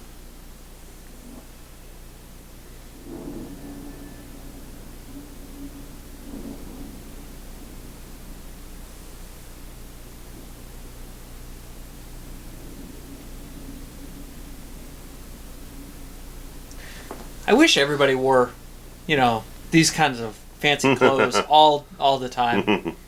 The fox scarf or whatever, stole. Can it be a stole if it's not a mink?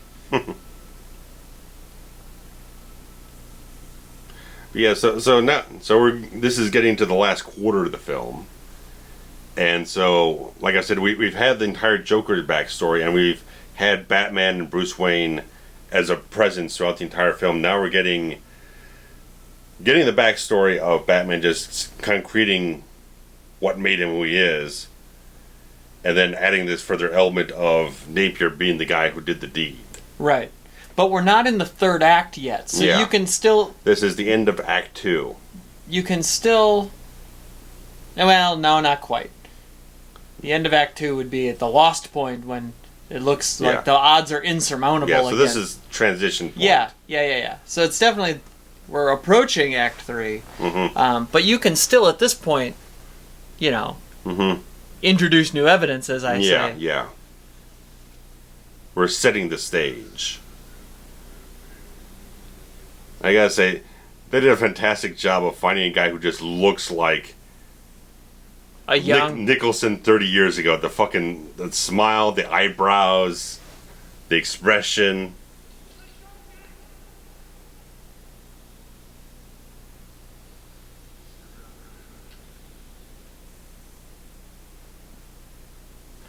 His little Newsies cap. Yeah. Ding, ding, ding, ding, ding. Mm-hmm. Now she figures it out.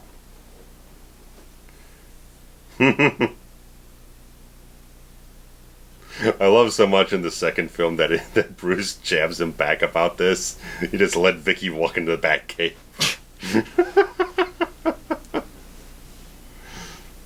Because so many people were kind of critical of the whole thing. That why would Alfred do that? To make up for the fact that he botched the lie? Yeah.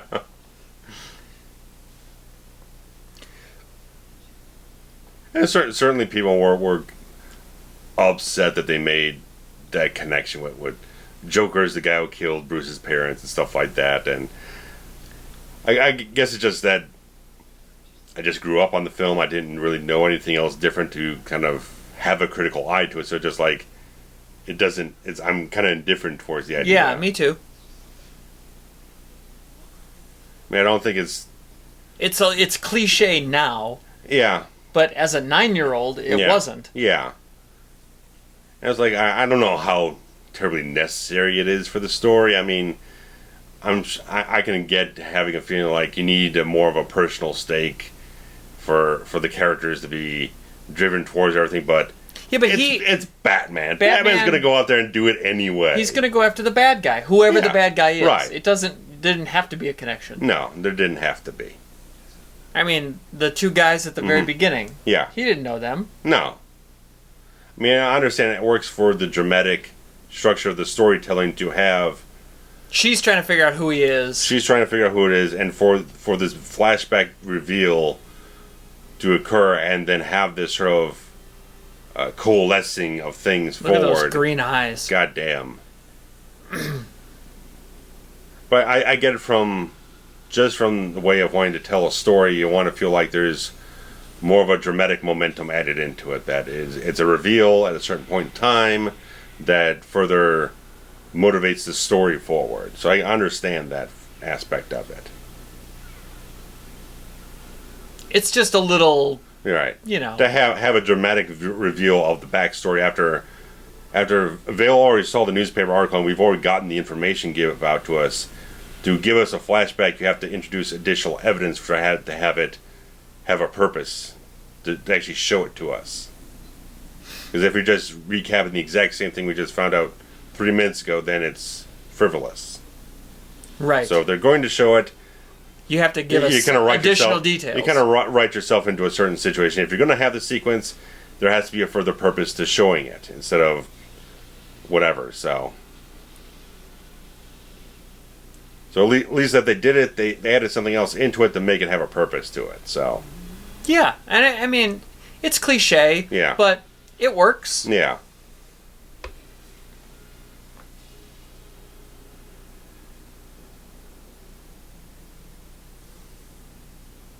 Well, this is kind of a nice thing. His belt falls down a little bit when he turns around.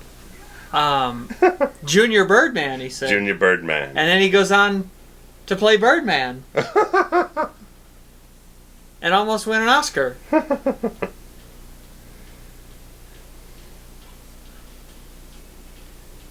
This is the song you were thinking of? This is the other Prince song, yeah. This one doesn't have as good of dancing, though. No, there is not really much of a dance. There's just this. Yeah. Well, there's not much space for him to do much.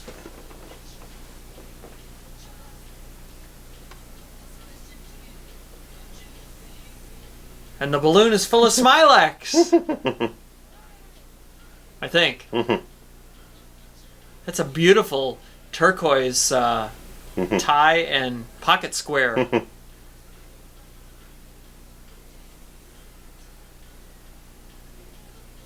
What has he got? 20 million? Is that what he said? I think so. Oh, the delicatessen. I'd like a pastrami on rye, please. It's New York, after all. Yeah.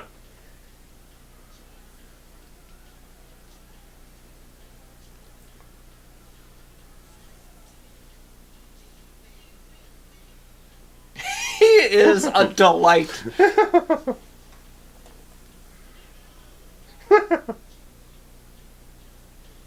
He is a delight. Look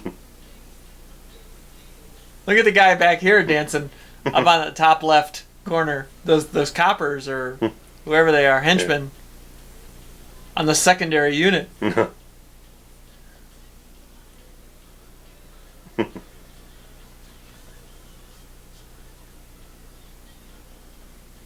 Aren't these like Joker dollars or something? Yeah, because there's actually deleted footage where people would actually end up seeing the bills, and they're fake bills with his picture on it. So, but I remember he's that. He's giving away funny money. I remember that reveal though. I can't believe that's a deleted scene. Yeah. I remember that. That's what made me ask, because I thought I think it's in the comic book, but and probably the novel, which I never novelization. read. But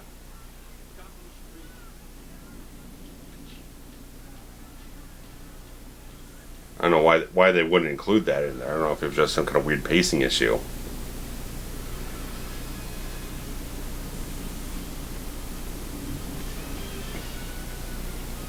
It's such a funny thing with the soundtrack, because they had the Prince songs on one album and then the Elfman score on another. At the time, I bought the one with the Prince songs on thinking it was a score, and a friend of mine bought the score one thinking it was the one with the Prince songs. And you had to trade? He wasn't willing to trade. Oh no.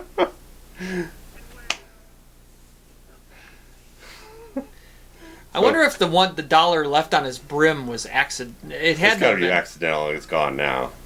Yeah.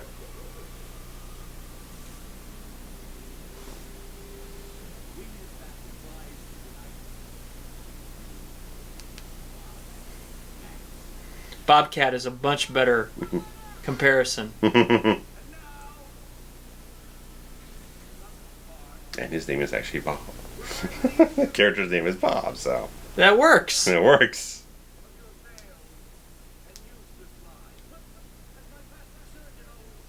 Even though he didn't actually say that, it's kind of a nice throwback. It is. To it. This mist is green. Yeah. Fucking Great Muda balloon. Great Muda, yeah, baby.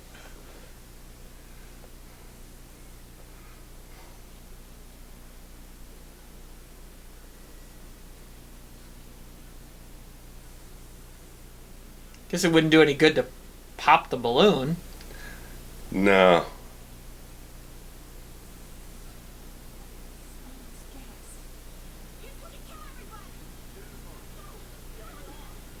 What do you mean, no? Get in the car.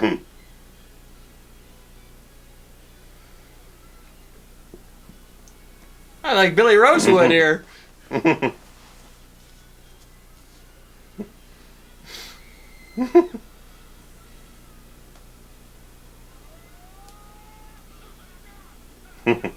That's the real Batman.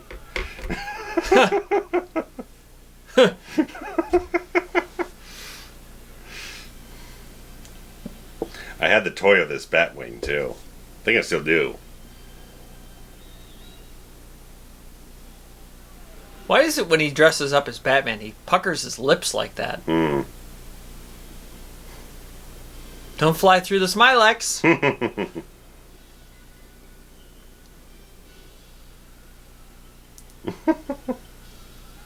I wish they would have made marketed like bottles of Smilex. I would buy an Action News T-shirt. I love that kind of stuff. Mm. Like, not so obvious, Mm. you know, wink and a nod kind of pop culture Okay. references. Okay. Yeah.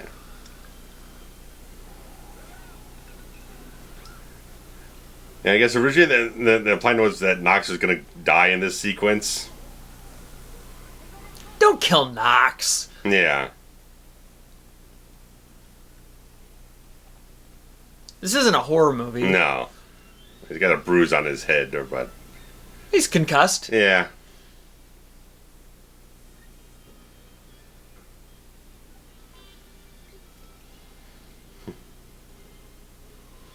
Very intricate. Yeah. Oh, he's gonna cut all the balloons. Sure. That makes sense. So they can land in the ocean and all the turtles can die. Yeah, got it. Yeah, there you go. Some of the opticals here are a little fuzzy. They are. Yeah. But for 1990 or 89, it It's wasn't. not too bad. I mean, Yeah. for the volume of stuff that they're doing with the matte paintings, extending sets, and obviously stuff like this, it's all right. I mean, obviously, the same year you had a lot of big contenders for visual effects with you had Ghostbusters 2, you had Back to the Future 2, Abyss. So, I mean, I don't think it got anywhere near the Oscars for visual effects.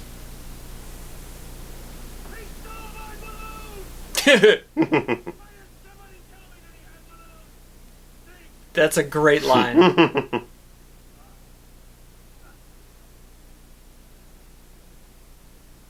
There you go. Dude, Some- what do you think one of those jackets cost? The leather coat Oh. with the Joker logo and the fur line? Oh, probably 200. 200 then. That'd be a collector's item. You're gonna pay about 400 or 500. I mean, I bet one of those. Oh, That was the that's- cover of the score soundtrack. It was cheesy, but It's cheesy. It's cool. Yeah. Um, In fact, even though people didn't know fan service back then, it's like, okay, I can let it fly because, I mean, you've gotten this far in the film. Let them have a little bit of something. A little bit of fun. I bet an actual screen used jacket would go for thousands of dollars today. Oh, yeah. On the auction block. Yeah. I love this over the top. Mm-hmm. Like, this is the most Dick Tracy moment Oh, yeah. of all of it. Mm-hmm.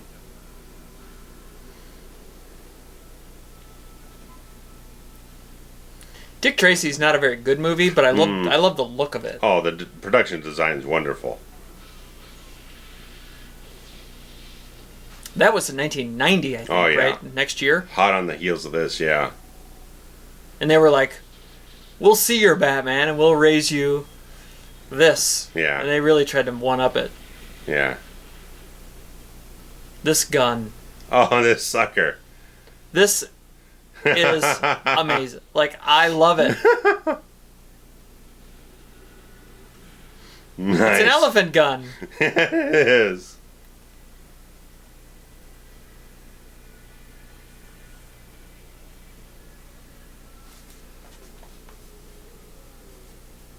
It looked like a miniature. Yeah, it's definitely miniature. But you know what? I don't care. Yeah. Yeah, miniature work was a really kind of... This is all miniature. Yeah. Miniatures were kind of a tricky thing to get just right in terms of the scale and everything. Maybe if they used a different style lens, it would have had a little bit more depth of field to kind of trick you out a little bit. I don't know. That last one looked pretty good. I mean, the only Yeah. things that looked bad were the cars. Yeah. On the side of the Yeah. road there. Yeah. They look like toy cars. Yeah. Where'd you go? Oh. Mm. That gun. I want one. I need that gun.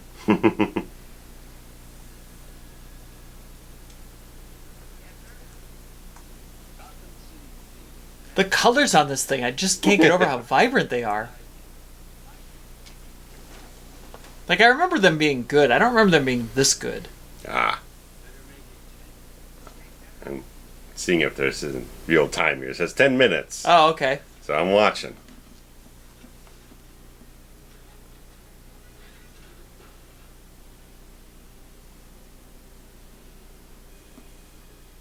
I don't like the look of the kind of scarred up Batman. It's got an interesting appeal. Should have made a figurine out of that. If this came out today, Battle damaged Batman. if this came out today, there would be a Funko Pop of a Chase variant There'd be of that. Yeah. sideshow collectibles toys or something. Can we get a Funko Pop of Jack Nicholson's Joker for the 30th anniversary, please? I love that this whole thing just ends up in like a real Gothic cathedral. It just works so well for the Batman iconography. It's a collapsible gun. Beautiful. You just see how many films after this just took the look of this film and just tried to replicate it so much. I mean, the best one that did that was pretty much The Crow, but there's just like a lot of films that are trying to be the dark superhero type of stuff as the decade went on.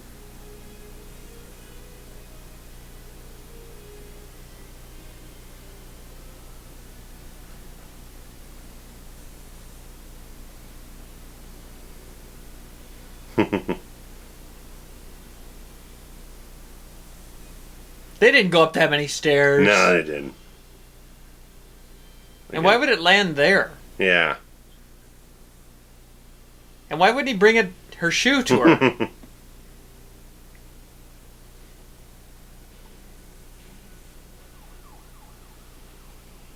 Yeah, it's like a lot of matte paintings in this whole thing. If they were a little bit under a crunch of time, I can see why some of them look a little fuzzy here and there. They might not have had as much time to process them at the highest quality possible to make them up to par with everything else, or do enough tries at it to get it looking really really sharp.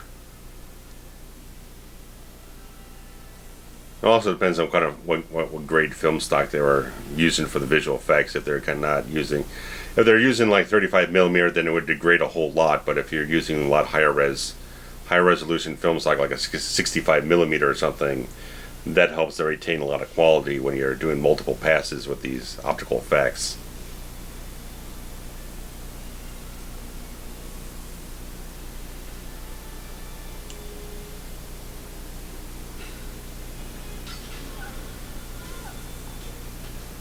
So the acid is strong enough to break through the Liberty Bell, but it holds just fine in his orchid attached to his... It doesn't eat through his orchid? Yeah. Explain that one to me. This cast iron bell. Right. What kind of This thing weighs material 200 is tons. containing this thing in your jacket? Right. Explain to me how the acid is in your orchid, sir.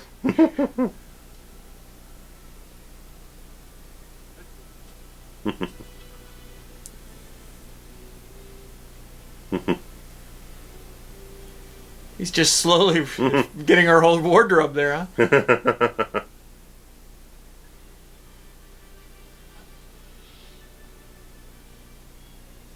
What about the leather 3/4 coat they got going on? You gonna like that? With the cops? I missed it. Oh, okay. What is it? Well, they got like just a 3/4 length black leather coat of sorts. Oh, okay. Going with a little belt around the waist. Yeah, I was thinking about the spotlights. Thinking, why did they have them there already? Did they have to rent them? Do the police own them? I guess maybe they were there for the parade? Possibly.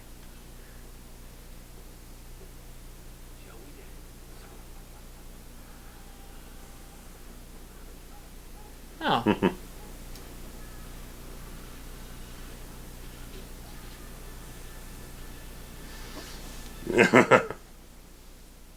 I think you just stiff-armed him. It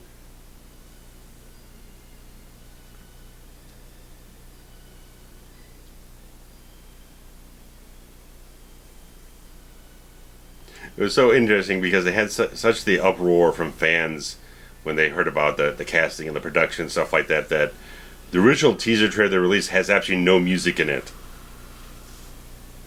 It was just clips of the film with a few lines of dialogue. A lot of it stuff just production audio, not very good quality. Yeah. But it just still looks fantastic. That you can release a trailer with no music, right, as rough as possible to rush it out, and it still looks that good. I'm starting to wonder if Vicky Vale isn't our main character here. Because the whole idea behind the Lost Point at the end of Act 2 is that it's that moment when you feel like your main character has these insurmountable odds and there's no way they can get out of their situation. And that's kind of where we're at right now.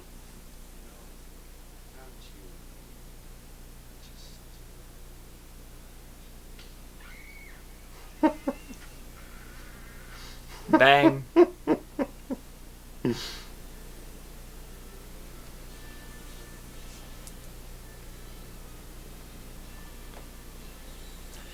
Which means they really do a good job. Now, Act 3 needs to be, it's your resolution. And then you have no more than 10 minutes to really, wrap up your story and epilogue, if you will.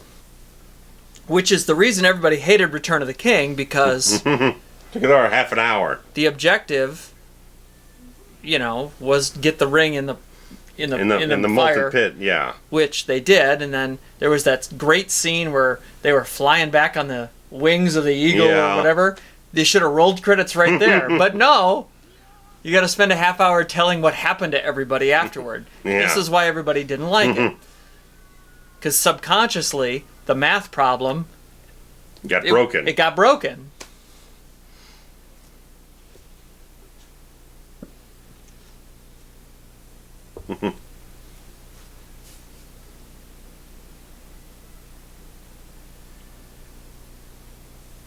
Kissing the arm. This is a thing that happens all the time, and I never understood it. Do any women listen to this commentary and like being kissed on the arm like that? That's weird. Like the forearm? Or the... Yeah, I guess the forearm.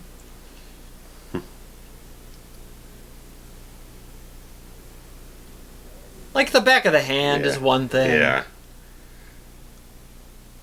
There's an interesting thing I wanted to throw up here, because I remember on the original DVD release, which had the full frame version on one side, the widescreen the other. Okay. There was a slight gaffe where on the widescreen she has that point where she gets the lint in the mouth. In the full screen version, that wasn't there. It was a different take for just that one bit for some goddamn reason. Strange. Some weird gaffe in the edit. I don't know. It's just such a bizarre little thing. So everyone has that dual-sided disc whatnot still.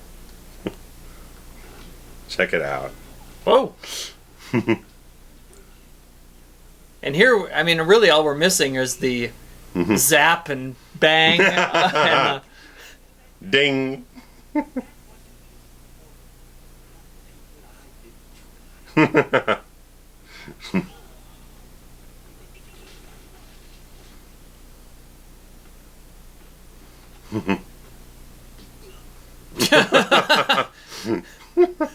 What a great fight scene. Yeah. I wonder how much of these stunts he did. Yeah, I don't know. He just has some great stuff where he's just getting thrown around by the other henchmen and look fantastic. So I don't know how much he did himself. He really is kind of acting like Matt Bourne did with Doink, the clown here. Yeah.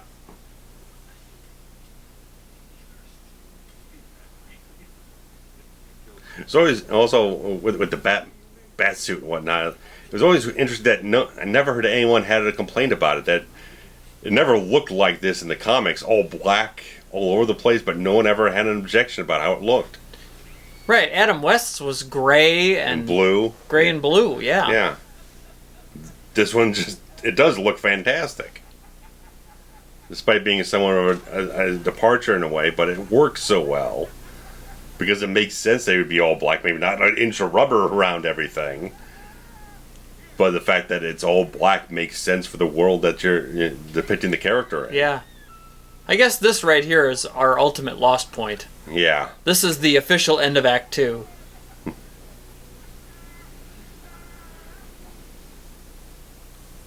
So yeah, we just passed that 10-minute mark, so the chopper's just a little bit behind. And we have about 10 minutes left in the movie. Yeah. So... Credits included. So they really do a good job of wrapping up Yeah. the math problem. Mm-hmm. That looks like a miniature. Yeah. Shake your ass, Nick. Not you, Nick. Him, Nick. Nicholas. Yeah. Nicholson. Nicholson. Yeah, not Nicholas. And it's interesting when you see it back around the other way when they're looking down, the color of his jacket changed because the blue screen and whatnot. Oh, okay. Photochemically altered the color of his jacket. I don't know if they have another shot of it, but it looks more red because they're probably using a blue screen, so all the blue got kind of eaten, zapped out of it. Yeah. For the composite shot.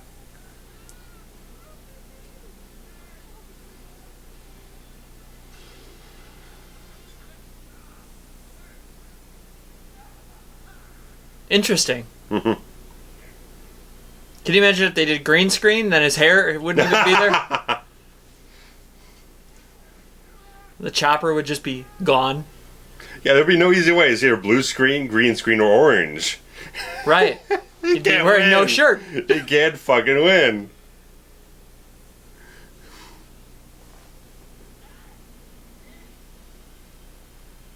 So I wonder, is there something poetic or not poetic about the fact that Batman isn't the one necessarily to like do him in? I mean, I guess directly do him in, right? You can say that him doing what he just did was more him trying to tether him back and make sure he doesn't get away. But Joker kind of almost does himself in that moment.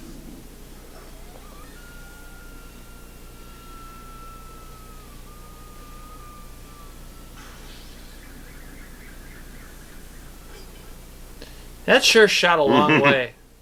Because they've been falling for a long time. That's good, like 100 yards or something, I'm sure. They fell a lot, not that far. Or a lot farther than what they're showing. What it looks like there, yeah.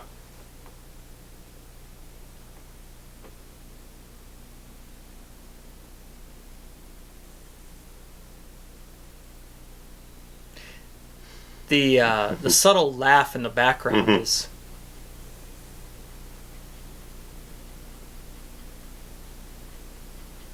very horror movie-esque. And this is kind of scary, right? Yeah.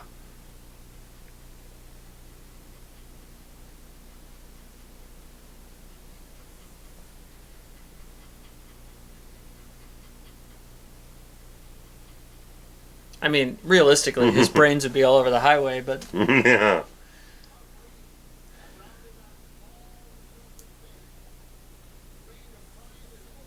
That's right, the reign of crime is over. There'll never be another need for Batman again.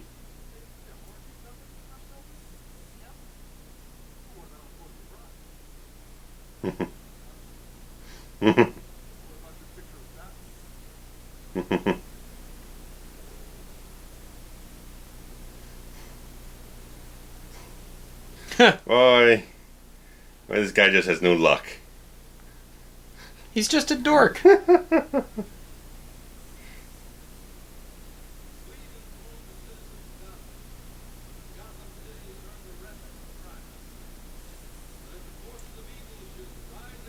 Well, why would the district attorney be happy that there's no more crime?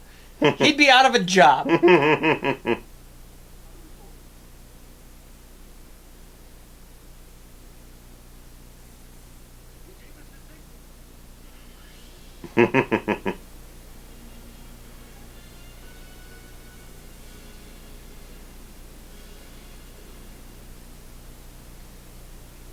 So I mean, it's a subtle arc in terms of the perception of Batman, that now he's no longer a feared figure. He's been accepted by the populace of the city for saving him from the terror of Joker and everything. So you don't have as much of a direct character arc for Bruce and whatnot, but I like the fact that they just have that turning point of perception of the character for the city. The criminals will still fear him, but the general citizens of the city now adore him. Yeah. And count on him. Yeah. That car is fucking beautiful. It's very English because it's on the steering wheel on the other side. Yeah, she looks fantastic.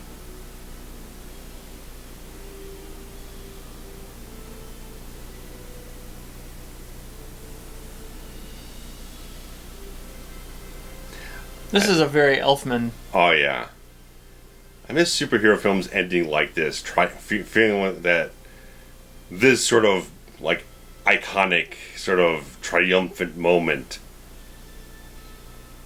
as opposed to bait for a sequel. Yeah. There's no post-credit scene. There's nothing like that.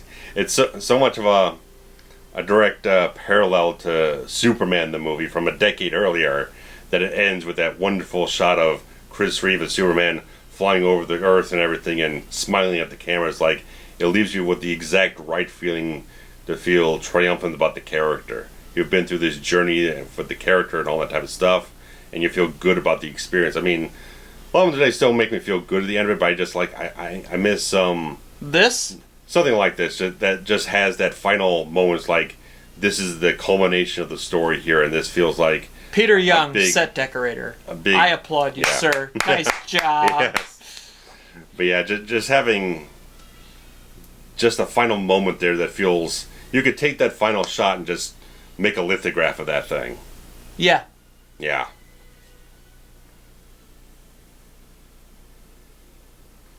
All the other ones they kind of do end with like, oh, here we go. Knowing you're going to see the character again. Costume designers, yes. Wardrobe supervisors, Graham Churchyard. But yeah, then, so many of them today just end knowing that you're going to see the character again. You don't have to have as big of a moment in the final scene of the movie. You can have a little bit more sort of relaxed or downbeat, something like that. Just like having an iconic moment to end the film, to feel like, yeah, that's the character right there. Because back then they didn't know they were going to get a goddamn sequel. They had to make the film as good as possible to make sure that it was successful and people would want more. So right, it wasn't like a 4-film deal. Yeah. Or even ones that don't end up getting sequels, they still end it in a way that they're going to bait a sequel, and it doesn't work out because the film's not terribly good.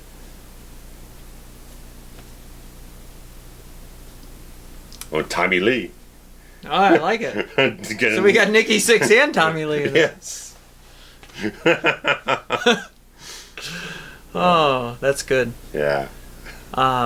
This movie, I can't applaud it enough. Oh, the major effects were done by Derek Mannings, who worked on the Bond films. Okay. And he worked on Superman the movie. So, that's kind of nice. Rotoscope, not as great. No.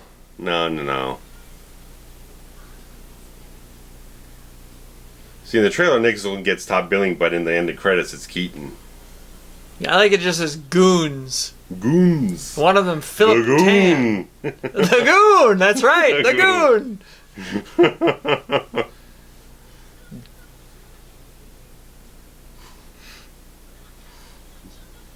Hugo E. Blick. That's not a winner. That name's not a winner. That's not going That's not going on a marquee. Certainly not. Tommy Nutter, also not a very good name. Mr. Nicholson's clothes tailored by. Good job, Nutter. These credits are short. Can you imagine? Yeah. I mean, you know why? Because there's not 18 pages of CGI people. Well, written by Prince and John L. Nelson, his father. John L. Sure. There'll be a hot time in the old town tonight. Oh. Yeah, Pinewood. So. Yeah, it's got to be, in some other, British films or something. I mean, how those closing credits went like 2 minutes. Oh yeah. Super. I mean, just. It's 15 minutes now. Yeah. I bet the Avengers Endgame was 15 minutes of credit. Oh yeah. Oh yeah. A whole reel of a million effects I've put together films where an entire reel of end credits. I mean, it was a short one, but it was its own reel. All right, well, I guess let the discussion begin. Yeah, so I mean, it is such a good film in a certain way that, like I said, it captures so much of, because Batman got a little campy at certain points in the comic book history, and then you have The Dark Knight Returns come out, which was all reinventing Batman into a darker, grittier thing, and that was kind of a direct inspiration on this, and I think it captures most of what you'd really want to see from a serious Batman film at the time. It was super serious, but also super funny. Mm-hmm. It had the perfect mix. Mm-hmm. There were scary elements. Yeah. I mean, that scene when Nicholson is taking the bandages off and it's shot from behind. Yeah. Like, it's borderline terrifying. Yeah. Well, because it's what you don't see. Right, and Burton already dabbled in that with little moments in Pee-wee's Big Adventure. Yes. Beetlejuice, absolutely. That's creepy in points. Yep. So, I mean, he knew how to get that sort of things, and they had a certain amount of, at least a stylistic control of the film for him not to go too far with the craziness, so they had everything kind of dialed in the right way. The mimes were just the right amount of spooky. Right, and just, again, how they present Batman as this almost urban myth of sorts, and he has an aura about him. He looks kind of creepy in moments when you're just kind of lighting the eyes or something like that, just like he has a dark aura about him. Brilliant movie. I can't believe it's been 30 years. And man, hopefully we'll do commentaries for 30 years. And please let us know your thoughts. Yeah. I mean, obviously this and The Dark Knight are probably regarded as the two best Batman movies. Live action, definitely. So we're probably not going to get a whole wide range of discussion about which one is better or whatever. I know there is a strong vote for Returns as being. I do have an affection, affinity for Returns. I see. I didn't grow up with it the same way I did with this one, so I don't know. This one wins my heart. He's Christopher Walken. Sure. So leave us some comments. I don't know what you want to talk about. I've got a Christopher Walken impression waiting in the wings. Oh my God. We'll get around to that about Christmas time. Yeah, that'll be our Christmas installment this year. How's that? Yes. So guys, thank you so much for joining us, and we look forward to your comments. All right. Happy 30th. Happy 30th. Bye-bye. Bye-bye.